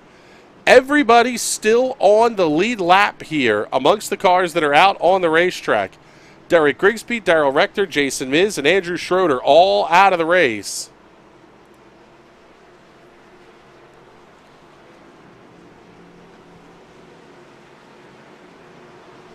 We'll see the iRacing safety car hit pit road, and we're going to get ready to go back to green flag racing. Great jump for Wendell Elliott. Causey going to have to fight with Toller down the front straightaway, cleanly around into turn number 1. Back in the pack, a lot of side-by-side racing. Alan Martin inside of Peter Hodgson.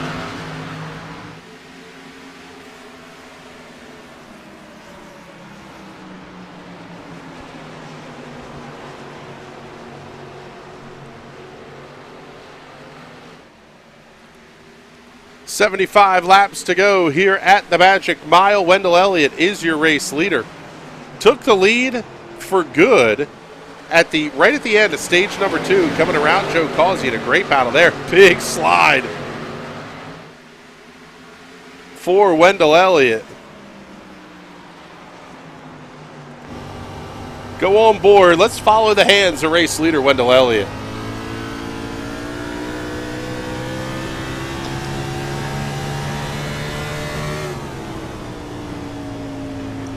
Just looks like he's smooth as butter, not chasing the car, not fighting it through those corners. Just putting that car right where he wants it and just driving around this track. I didn't see him jerk that wheel to the right at all. Well, the interesting part to me is hearing the throttle, however.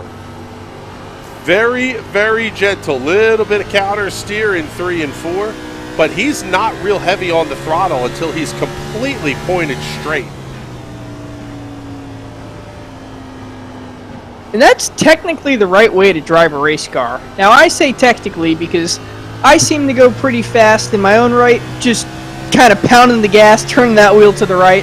But that driving style is not for everyone, and Wendell Elliott seems to make his work very, very well around this racetrack. I mean, he's in the lead right now, and I'm just sitting here. Yeah, something tells me he may not enjoy running those Gordon Smiley setups you always seem to make.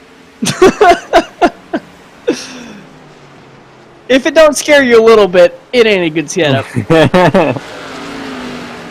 Elliott and Causey run 1-2. Man, big save off the corner back in the pack. Brian Shaw catching in on Taylor Toller, but slide back a little bit here. Pick up Peter Hodgson, Andy Briganti, Alan Martin fighting for the 7th position.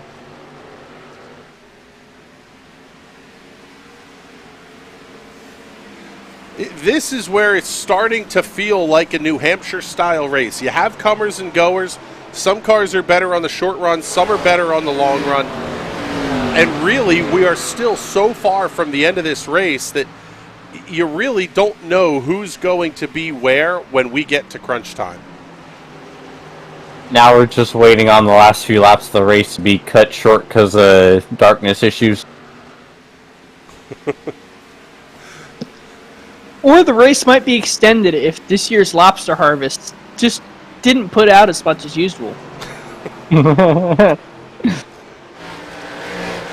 won't have to worry about us moving over to a certain sports network, though, because it's time for the golf tournament to come on. Wendell Elliott. National Racing Sports Network when? Sooner than you may think. Wendell Elliott, Joe Causey, Jordan Props, Brian Shaw, Taylor Toller, your top 5. The gap between Shaw and Toller is about 1.3 seconds. There you saw him coming off the corner.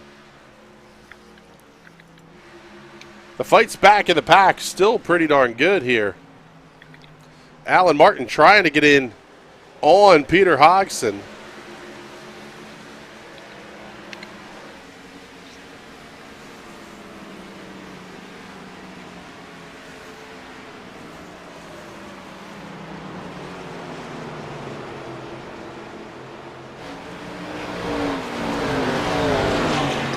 As we saw, Nicholas Lockard getting the rear tires, just a little bit kicked out there, just trying to push it a little harder than normal. Saves it. That was beautiful, perfectly executed. 10 out of 10 in my book. That's exactly how I'd drive a race car. We'll go on board here with Lockard, follow along, see what his hands are doing. Kind of interesting. He's having to pull left down the straightaway. Typically, you would see that wheel head a little bit to the right. At least get squared back up.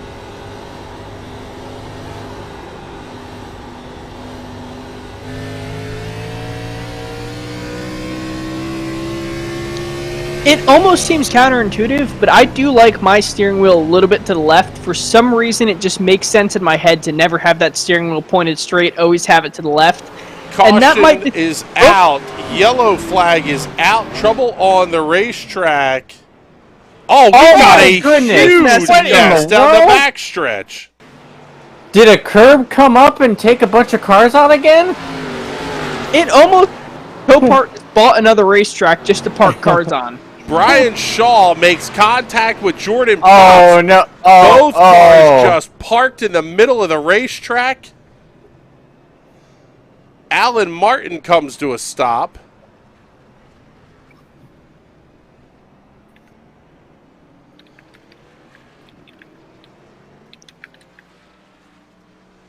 My goodness, that was an absolute mess. Drivers meeting back straightaway.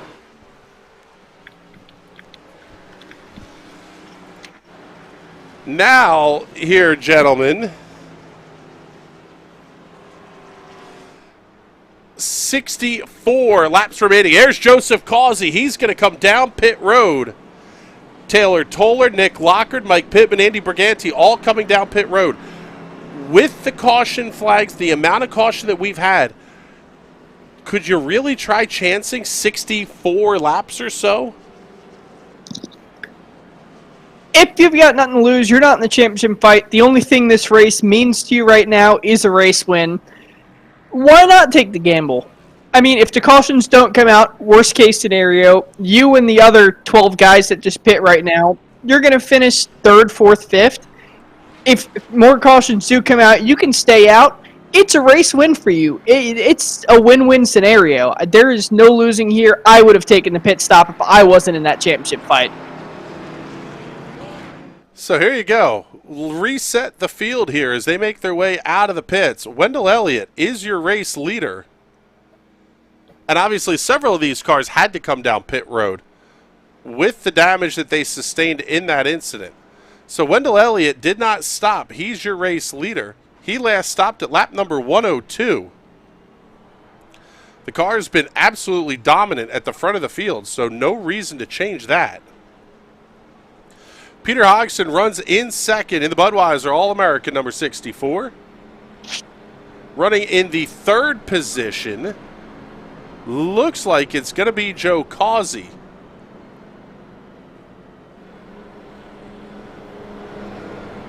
How about Mike Pittman Jr.? That car has hit almost everything here this evening. And Pittman, Pittman taking his spot back. He's going to restart this race in 3rd. Causey will line up to his outside of row number 2. Nick Lockard coming in here at lap 136 as well in the number 10, Lockard.it. Tide Ride throwback Ford Mustang. Alan Martin runs in the 6th position. There's Jordan Probst in the number 98. He's going to have to come back down pit road, it looks like. Andy Briganti will come around. Oh, now Briganti's going to make his way down onto pit road.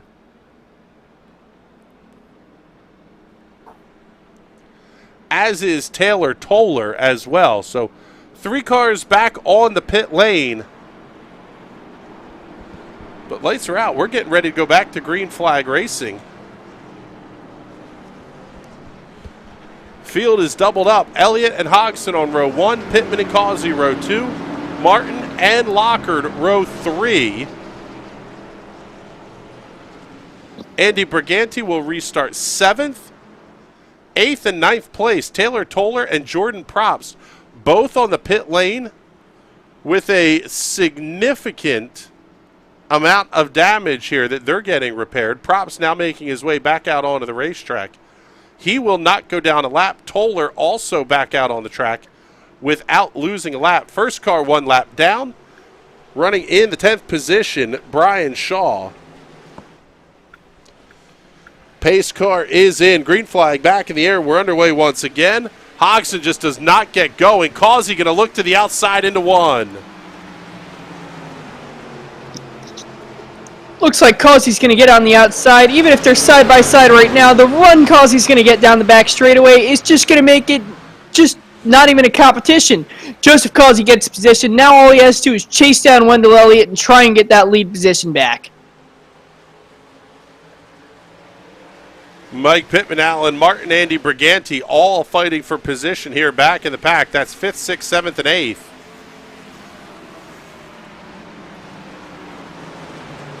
Briganti going to give up the spot. Alan Martin's another car. He has had multiple issues here, and a couple of times tonight, great pieces of driving to avoid incidents on the racetrack.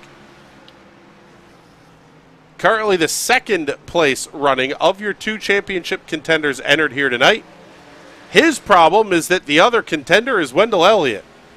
Causey looks down to the inside. Joe Causey grabs the lead back as they get to turn number 1 with 60 laps to go.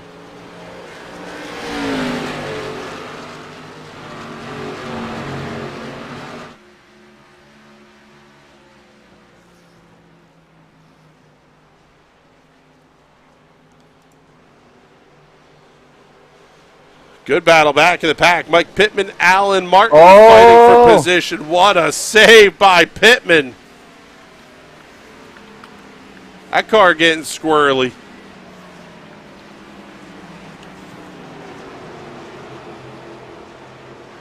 Pittman now going to have to fight with Andy Briganti. That's the battle for the 6th position. As we work lap number 143.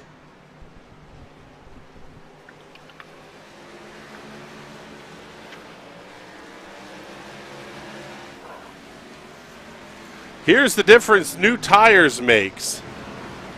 Joe Causey, your race leader, and he's opened up a 1-second gap over Wendell Elliott. Last lap time 30.266 seconds for Joseph Causey, 30.558 for Wendell Elliott. So about 3.5 tenths for Joseph Causey each lap.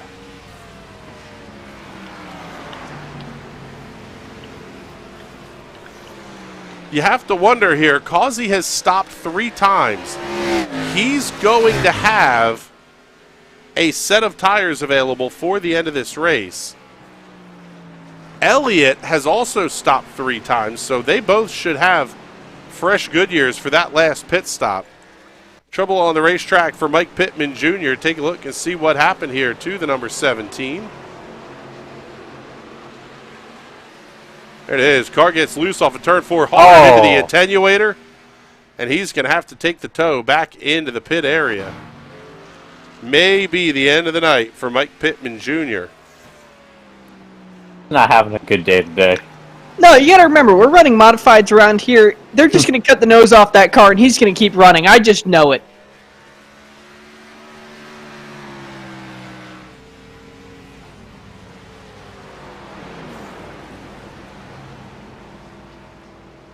Oh, man, wow, big moment for Joe Causey. He almost got it up into the outside fence.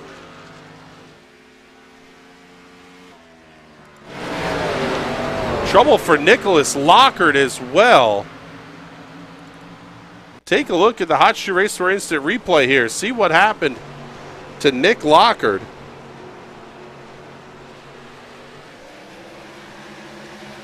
Little bit slow on corner exit. Martin comes around. The 98 of Props comes around. Andy Briganti dives to the inside. No real issue there, but you can definitely hear him off throttle. So You'll say? Yeah, we'll go back to the live look here. How about the battle for third? Jordan Props, Peter Hodgson fighting into 3. Props going to claim that position, no problem whatsoever. The top 3 for most of this race are back to being the top 3 after a little bit of shuffling under the pit stops.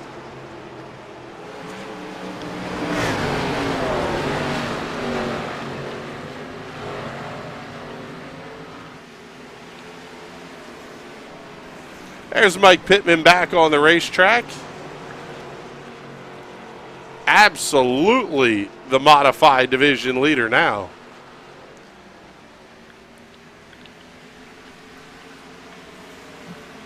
However, Pittman only being scored 3 laps down. Somebody else has an issue here. Could be looking at a pretty decent positions gain. As we work lap number 150, the window is open for the final pit stops of the race, and Joseph Causey leads by 2.5 seconds over Wendell Elliott.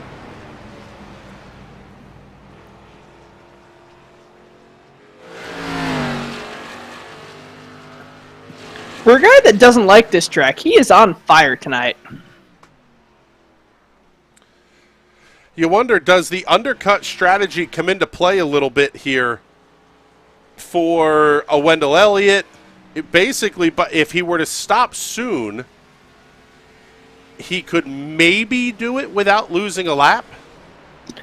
I say the trademarked, oh, absolutely. He could pull into the pits here soon, grab a new set of tires, fill that thing up with fuel, and go run the rest of this race, make it to lap 200. He's going to get the pass on Joseph Causey when Joseph Causey has to come into the pits on those old tires, and he will end up winning this race. But that's just because he's in a Ford first on race day. Woo!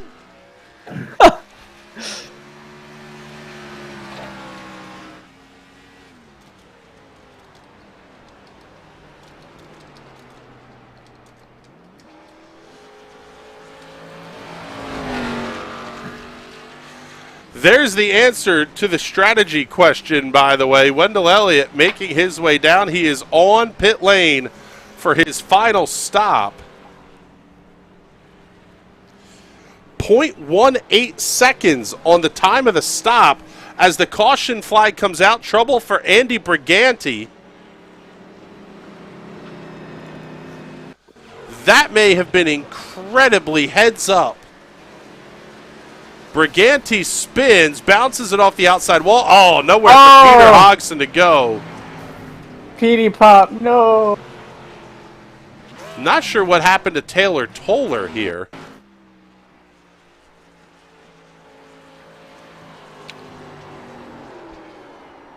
Oh, he just lost it all by himself. Oh, overcorrect. Little spin.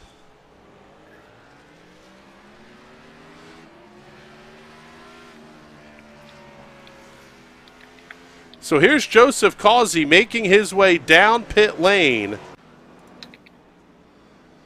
along with Jordan Props, Peter Hodgson, Alan Martin, Nick Lockard. You would think Wendell Elliott. Well, I'm completely lost here at this point now. Wendell Elliott stays out on the racetrack. I'm seeing his pit time as 0.18 seconds. I mean, he took a splash and go, but I really think they just put the fuel can in and ripped it right out. I wonder if he saw that caution come out, hit the panic button, and just sent it. Just because the pace car was coming out, fuel was coming by. But I don't feel like that was the right move. Everyone was going to pit here. He could have made it right back up to that lead spot, just like Joseph Causey took advantage of earlier.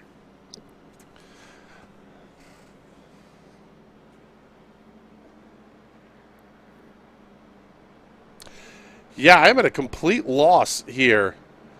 Because now Wendell Elliott going to come down pit road. And since he didn't come down the pit road the first time it was available, he is going to get an end-of-line penalty for coming down pit road now after pits are closed to him. This just doesn't make sense at all in my head. Yeah, Brian Shaw back down the pit area as well here. So Elliott's going to hit his pit box and make what would be his final stop of the race here at lap number 155. You almost wonder, is he thinking green-white checkered, maybe? It's possible. But he might be, but even if he would have taken that pit stop earlier on lap 154, or excuse me, 152, he still should have been able to make it to that green-white checkered. So I'm not sure what's going on right now, what he's thinking. Maybe he's just having fun. I wonder if we don't have an answer here. 30.4 seconds on the time of the pit stop for Wendell Elliott. You wonder if he didn't have some optional damage repairs. Get them completed under yellow. You knew you were going to take the EOL penalty anyway, so make the stop a lap or so later. So we see Peter Hodgson and Andy Briganti making their way down. Because the reality is an EOL penalty only is going to put them back to like 6th position. That's true, and we've seen him make his way through the field before. He started way back there in the 11th position on the initial start. We saw him lead laps early in the race, stay up front the entire time. If anyone can drive their way back up to the front, it's Wendell Elliott tonight. Looks like Elliott going to restart in the 5th position, but as of right now, we have a new championship points leader. Alan Martin running in the 4th position here for the restart, and he's going to have championship rival Wendell Elliott lining right up beside him. Green flag goes back in the air. We are underway, down to 7 cars here at the front of the field and on the lead lap. And we there's go another right caution. back under caution as trouble for Peter Hodgson.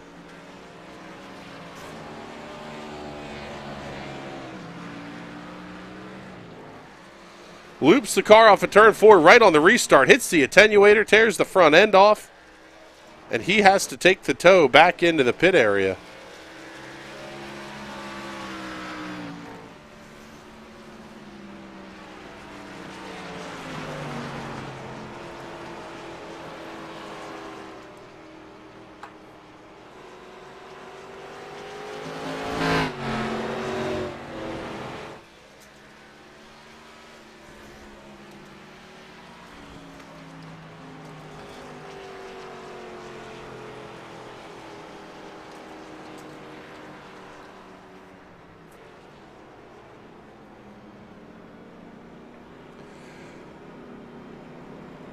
Also seeing trouble for Taylor Toller.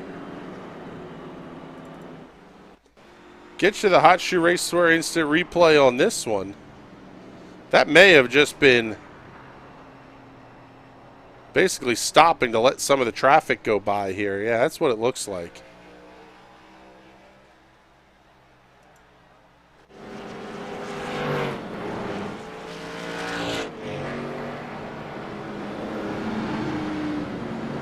Taylor Toller being left between the iRacing safety car and race leader Joe Causey.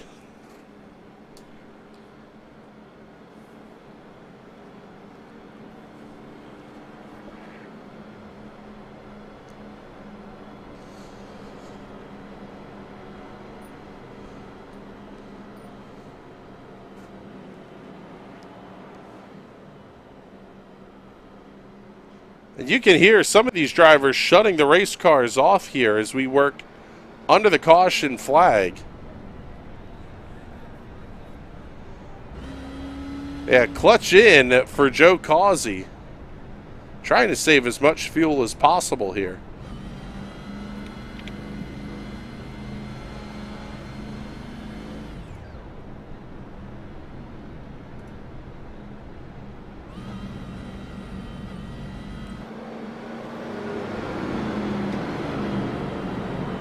So it'll be, there's 40 laps to go here at New Hampshire.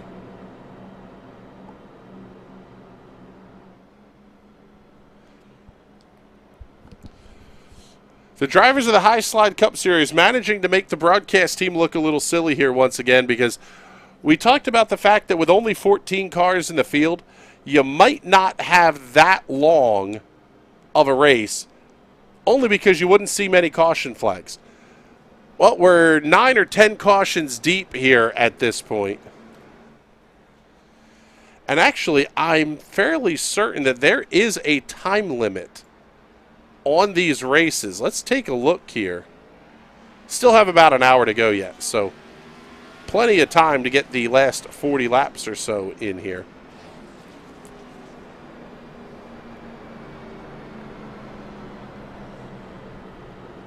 One hour and 45 minutes into this race.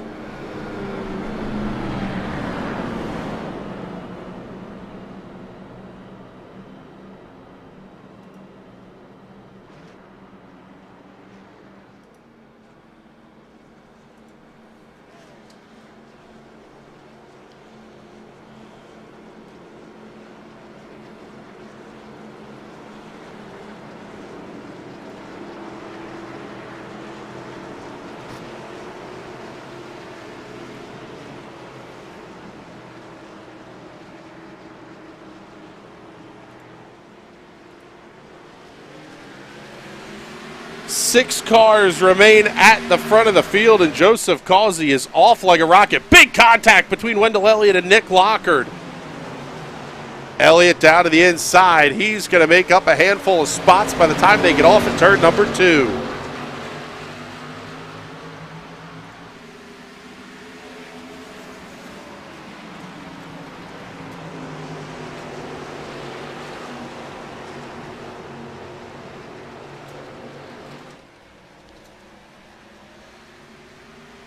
Lockard back around the outside of Elliott through 3 and 4. He's going to reclaim second.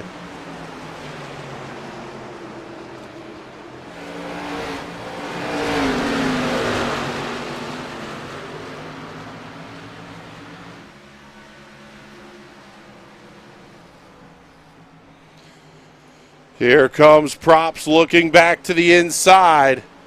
Wendell Elliott right there as well. This is a fantastic battle for second going on behind race leader Joe Causey.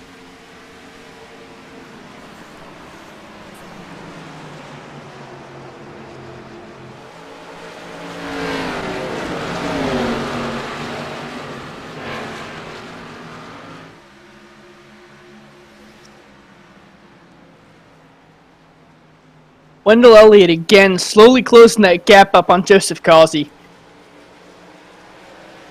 Nicholas Lockard and Anthony Props fighting side by side. It looks like Props is going to get the advantage on the low side. That is very rare to see around here. The high side usually has the advantage. Going to clear him going in the 1. Coming out of turn 2. Probably going to slide up in front of Nick Lockard and take the position away. As now we see Wendell Elliott and Joseph Causey going side by side coming in 3. Battle for the race lead heating up at New Hampshire. Lobster and clam chowder for everyone. Elliott and Causey continuing to fight side by side. I couldn't tell what area of the Northeast you were trying for with that accent. As it looks like new race leader Wendell Elliott takes it from Joseph Causey. Seeing just getting a chance to check the comments here. Jeremy Gibbs checking in, saying he didn't pit so he wouldn't get lapped. That's exactly why Elliott basically called off the pit stop there a caution or 2 ago. Basically didn't want to get hung out to dry and lapped,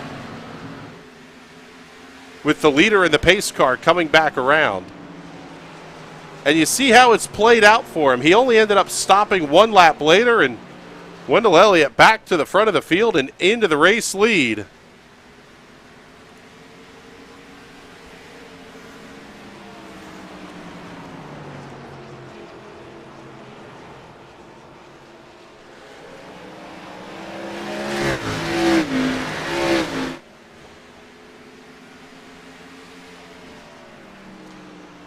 Should we probably speak to the resiliency of these Cup Series cars?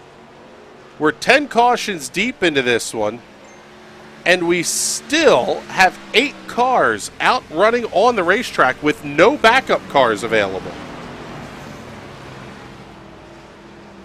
It's incredible. I was going to say, the great thing about Cup cars is if you cut the nose off, it just becomes a modified. Cut the rear off, it just becomes a late model.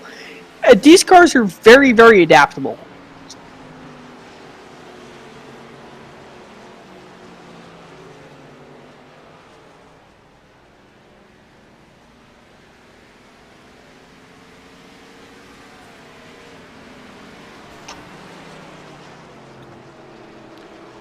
Slide back in the field here, pick up the battle between Alan Martin and Nick Lockard. This is the fight for the 4th position. For Alan Martin, this is about as dream scenario as you could get here in terms of the championship fight. Not only is he going to have a 1 race advantage over the other 3 contenders, but he's also looking at a pretty solid top 4, top 5 finish here. Wendell Elliott will not have a huge gap when we get out of New Hampshire.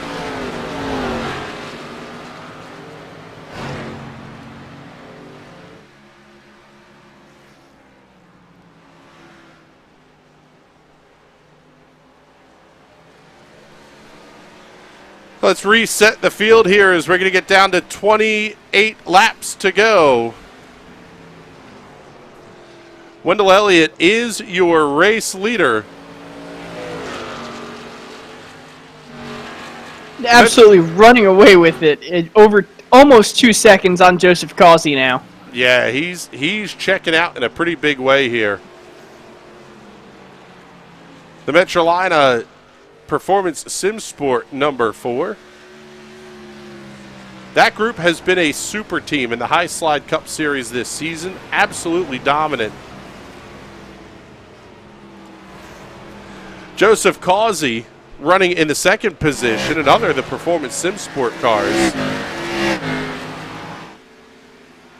University of Miami on the hood of that number 88 Chevrolet Camaro.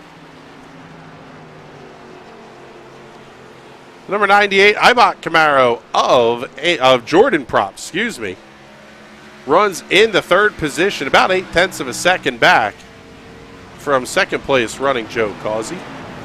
Currently in the fourth position, the Landshark 05 of Alan Martin, second of 2 championship contenders.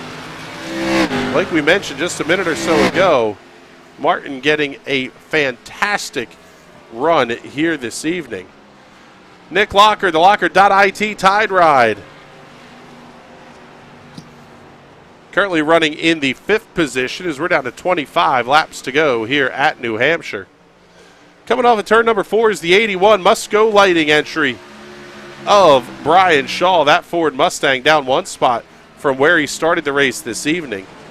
Going to have Taylor Toller looking to his inside. Going to get to Toller in just a moment as Andy Briganti. Big moment off of turn number 4. That car full drift mode off the corner. Up 1 spot from where he started the race this evening. And he is the final car on the lead lap. Running in 8th place is Taylor Toller. The car showed some early speed, but Toller getting caught up in a couple of incidents has put him 2 laps behind your race leaders.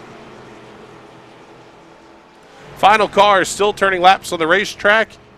Leading the modified division, the full modifieds anyway. Oh, maybe not. He got some repair work done in the pit, so he's got the front end back on the car. That's Mike Pittman Jr., the number 17 Valvoline. Toyota Camry, I believe that one is.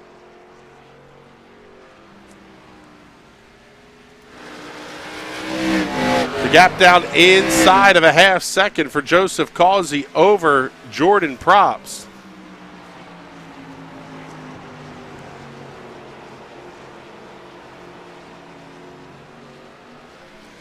And James, I want to get your input on this one here. You're now down to just a handful of cars remaining running on the racetrack. You still got a long ways to go yet. I mean, you still have 21 plus laps. How do you keep yourself mentally sharp behind the wheel and just keep turning left and doing it right? It's not easy, let me tell you. It's really easy to let your mind kind of wander in this scenario, especially if you're kind of putting around on the lead lap, not quite completely junked, but not quite up at the front. It's really tough to keep engaged and keep focused and keep hitting your apexes, you know. Even when I'm in contention, I still have issues with letting my mind wander every so often. See, this is about the point in the race where if we're just clicking off laps, I turn off my lap counter, I just start to drive. I do let my mind wander, but in a good way, almost just zoning out like you do when you're driving down the highway. Just kind of phase out, keep hitting your marks, and then when that checkered flag comes up and your crew chief tells you you did it, you won, or you finished 5th, or wherever you finished, that's when I break out of the zone and end up parking the car. Patrick has driven from New York to Ohio with absolutely no recollection of the drive. I don't know if I'm allowed to say this, but I have a movie player in my car. It is excellent. Sits right up on the dash and makes 8-hour drives instant.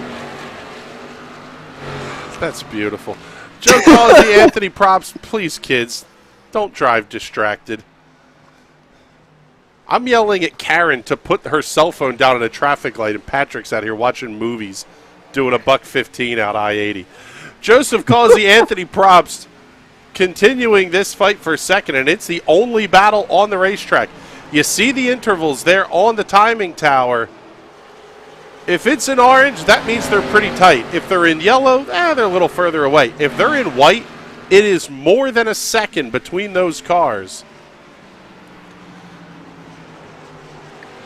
I think we need new colors for a 4-second lead on the field because, I mean, a hot pink right there would just show you that Wendell Elliott is on fire right now. Absolutely no contention. 15 laps to go. He's checked out with it. Sign the check, give him the lobster, and send him on his way home. He's won this race already. Not to speak too soon, but I mean, unless a caution comes out, there's no way Joseph Causey's going to catch him. If James Watson said that, Wendell Elliott would be in the fence the instant he finished speaking. The commentator's curse is strong on Mr. Watson. I've never been so offended by something I completely and utterly agree with.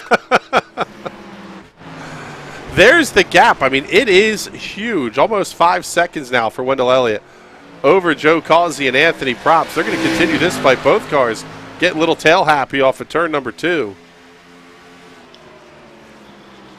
If you're in this situation here, guys, do you want to be the lead car who's trying to just keep hitting marks, or do you like to be the car who's just behind? Oh, what a save! Oh, buddy. I wouldn't like to be the trailing car in that.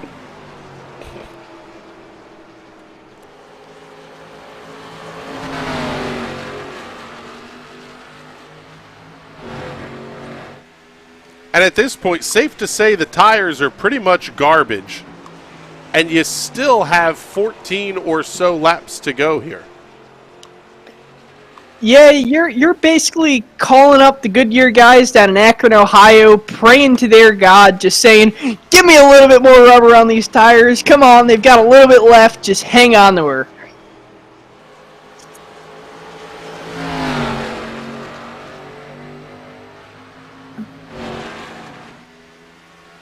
As we see Anthony Props trying to put the heat on Joseph Causey, he's going to make the move. Enter it just a little bit hard coming into turns number 3. It's not quite going to seal the deal, but he does stick a nose out. Will he get the position? Joseph Causey bouncing it off the wall. Awesome save, but Jordan Props is going to get that position from him. And the lead continues to expand for Wendell Elliott, now almost 6 seconds after those cars having to get out of the throttle off of turn number 4. Last thing Elliott wants to see is a caution flag. And this is about one of the longest green flag runs we've had here. Oh, you're really just trying to put the commentator's curse on him now. Taking a look at the stint lengths for these drivers. Wendell Elliott, 33 and change laps, 34 for Jordan Props, 34 for Joe Causey. You know you've got to make the tires last to the end, but are you almost hoping for a caution here just to get that last set of new sneakers on this race car? No, at this point, these drivers just want to pack it up and go home. These top 3, they've already secured their position in. Alan Martin, he's checked out. He's behind. He knows he's going to get a top 5. These drivers just want this race to come to a close at this point. I mean, there's very little to fight for. If you pit, you're going to go back in the field from the guys who are too stubborn to pit. If you don't pit, you're going to be stuck up there with junk tires. You don't want that. It's a lose-lose scenario. You just want this race to stay green and keep on trucking. 10 laps to go for Wendell Elliott. The lead 5.6 seconds and shrinking rapidly. I was going to say, Jordan Props might have something for Wendell Elliott. He might be the only guy in this field that wants that caution to come out. He is running faster lap times than Elliott. However, I don't think it's going to be enough with only 9 laps to go. I say he's about 0.3 of a second quicker per lap. It's going to get him close, but I don't think it's going to be enough. And whatever the issue was that Wendell Elliott had last lap, he didn't have it again this time by because the lead's back up over 5 3/4 seconds. Shrinking a little bit now through the corners, but that's as much corner entries and corner exits. Last lap for Wendell Elliott, 31.140. 31.2 for Jordan Props. So no gain there, but the best lap time for Wendell Elliott, 26.619. 29.619. They are a full second and a half off their best lap times.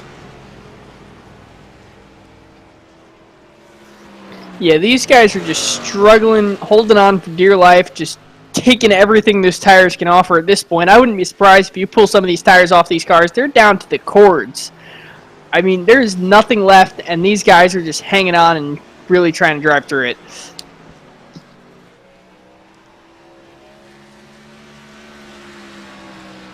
Down to now 7 laps to go for Wendell Elliott.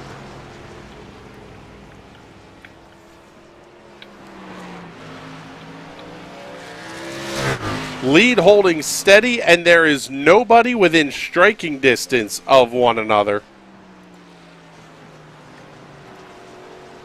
Show you the position changes here. Wendell Elliott, easily your hard charger of the race, up 10 spots from where the race started here this evening. Jordan Probst up 5, Alan Martin up 9, running in the 4th position. Joe Causey down a couple after starting on the pole. Nick Lockard down a couple as well. Biggest drop of the race belongs to Jason Miz, having a very early incident here. Andrew Schroeder going out of the race on lap number 3. Miz going out on lap 5.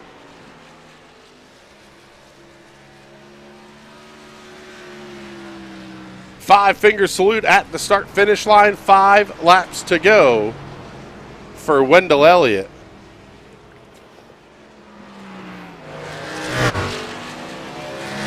Now, you guys talked about the different thought processes in zoning out versus really trying to be, hyper attentive and concentrating on this. Do you want to hear that information from your spotter of, 5 to go, 4 to go, what your lap times are? Do you even run with the spotter giving you lap times over the course of the race? I'm definitely different. I like as much information as I can. I want to know everything that's happening at every given moment of the race. So, and that does help me keep me somewhat more focused. Although that's really not how other people like to operate.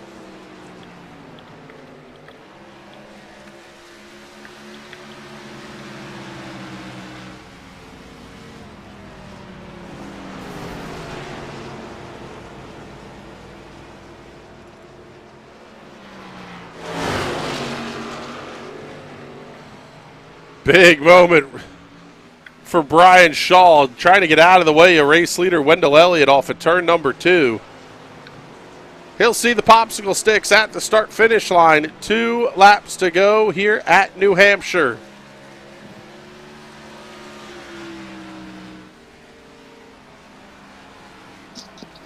That Performance Sim Sport Metrolina number 4 Ford Mustang of Wendell Elliott has been spectacular here this evening. Going to have about a lap and a half to go. And they will all be plenty good on fuel here.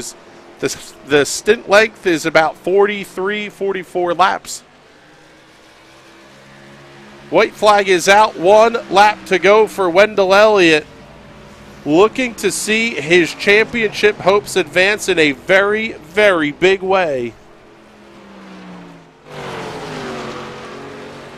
3 of his 4 championship rivals not in the race this evening. Alan Martin currently running in the 4th position. About the best Wendell Elliott could have hoped for. Off of turn number 4, checkered flag goes in the air. Wendell Elliott wins at New Hampshire. That's going to be a huge win for Wendell Elliott. Huge championship points for the final 3 races. And he is going to win your hard charger award for tonight as well. I mean, just absolute dominant performance tonight. Jordan Props, Joseph Causey complete your podium. There's Alan Martin, the second of your championship contenders. He comes home in the 4th position. Nick Locker just finishing his race now. He will round out the top 5. Only 5 cars finishing on the lead lap here this evening.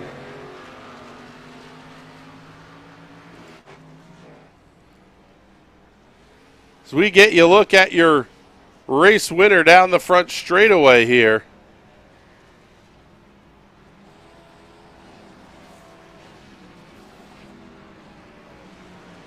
First damage that car has gotten all night, I think, is backing it into the inside retaining wall.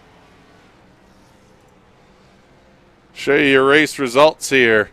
Wendell Elliott by 5.1 seconds over Jordan Props. Joe Causey comes home 3rd. Alan Martin, Nick Lockard, the top 5. Brian Shaw, Andy Briganti, Taylor Toller, Mike Pittman, and Peter Hodgson round out the top 10. Derek Grigsby, Darrell Rector, Jason Miz, and Andrew Schroeder complete the field here this evening.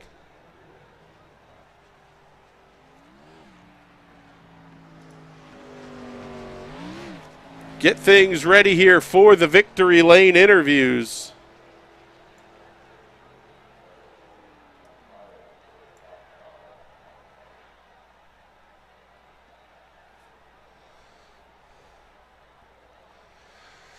Just waiting to see Jordan Props to pop in here, but we'll get ready and we'll kick things off with our 3rd place finisher here this evening.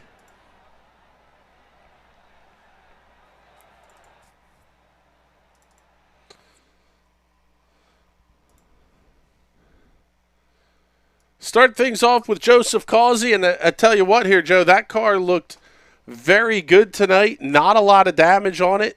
Tell us about how your night went. It went pretty good. I was hoping that last caution that came out, I was hoping for it not to come out because I was in the pretty much the capper seat. I was going to clutch and break my way to a win. Yeah, the car looked good tonight. I mean, obviously Wendell was ridiculously lights out in that last stint, but all in all, not a bad night for the team. You guys coming home 1st and 3rd, and Wendell definitely moving up there in the championship hunt as well. What does that do to your thought process as a teammate, knowing that one of your guys is running for a championship that's in the race here tonight? Do you race them a little differently? We always, when any of us get around each other, we always race each other hard. We probably race each other harder than we race freaking the other people. Let's be honest. Well, it was a great run for you here this evening and a lot to look forward to in the last couple of weeks of the season. So congratulations on the podium, and who would you like to thank?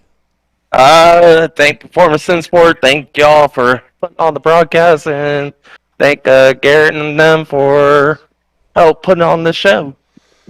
All right, Joe. Well, thank you very much. Looking forward to talking to you again soon. And while we wait for our runner-up here, let's talk to your race winner tonight, Mr. Wendell Elliott. Congratulations.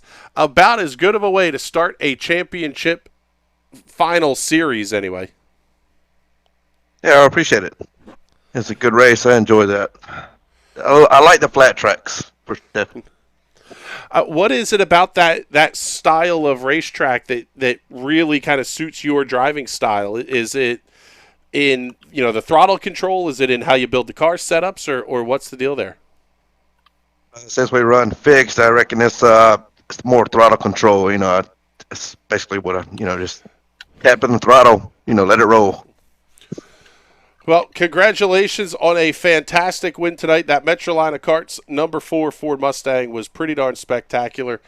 Who do you want to thank here, and make sure we get all the plugs in? Yeah, I don't think my teammates at over at Greg's side over there, and appreciate Causey, running me a clean race there when we was battling. We was leaning on each other pretty hard there, first half of the race there, and I appreciate him being respectful on that. All right, Wendell. Well, thank you very much. We appreciate the time there, bud. And I'll tell you what here, gentlemen, is it unfortunately looks like we won't have Jordan Props to talk to here this evening, but looking forward to a couple of big races coming up here for the High Slide Cup Series as they get ready to finish out their schedule. Next week, we head to Chicagoland. place that couldn't be more different than what we have here.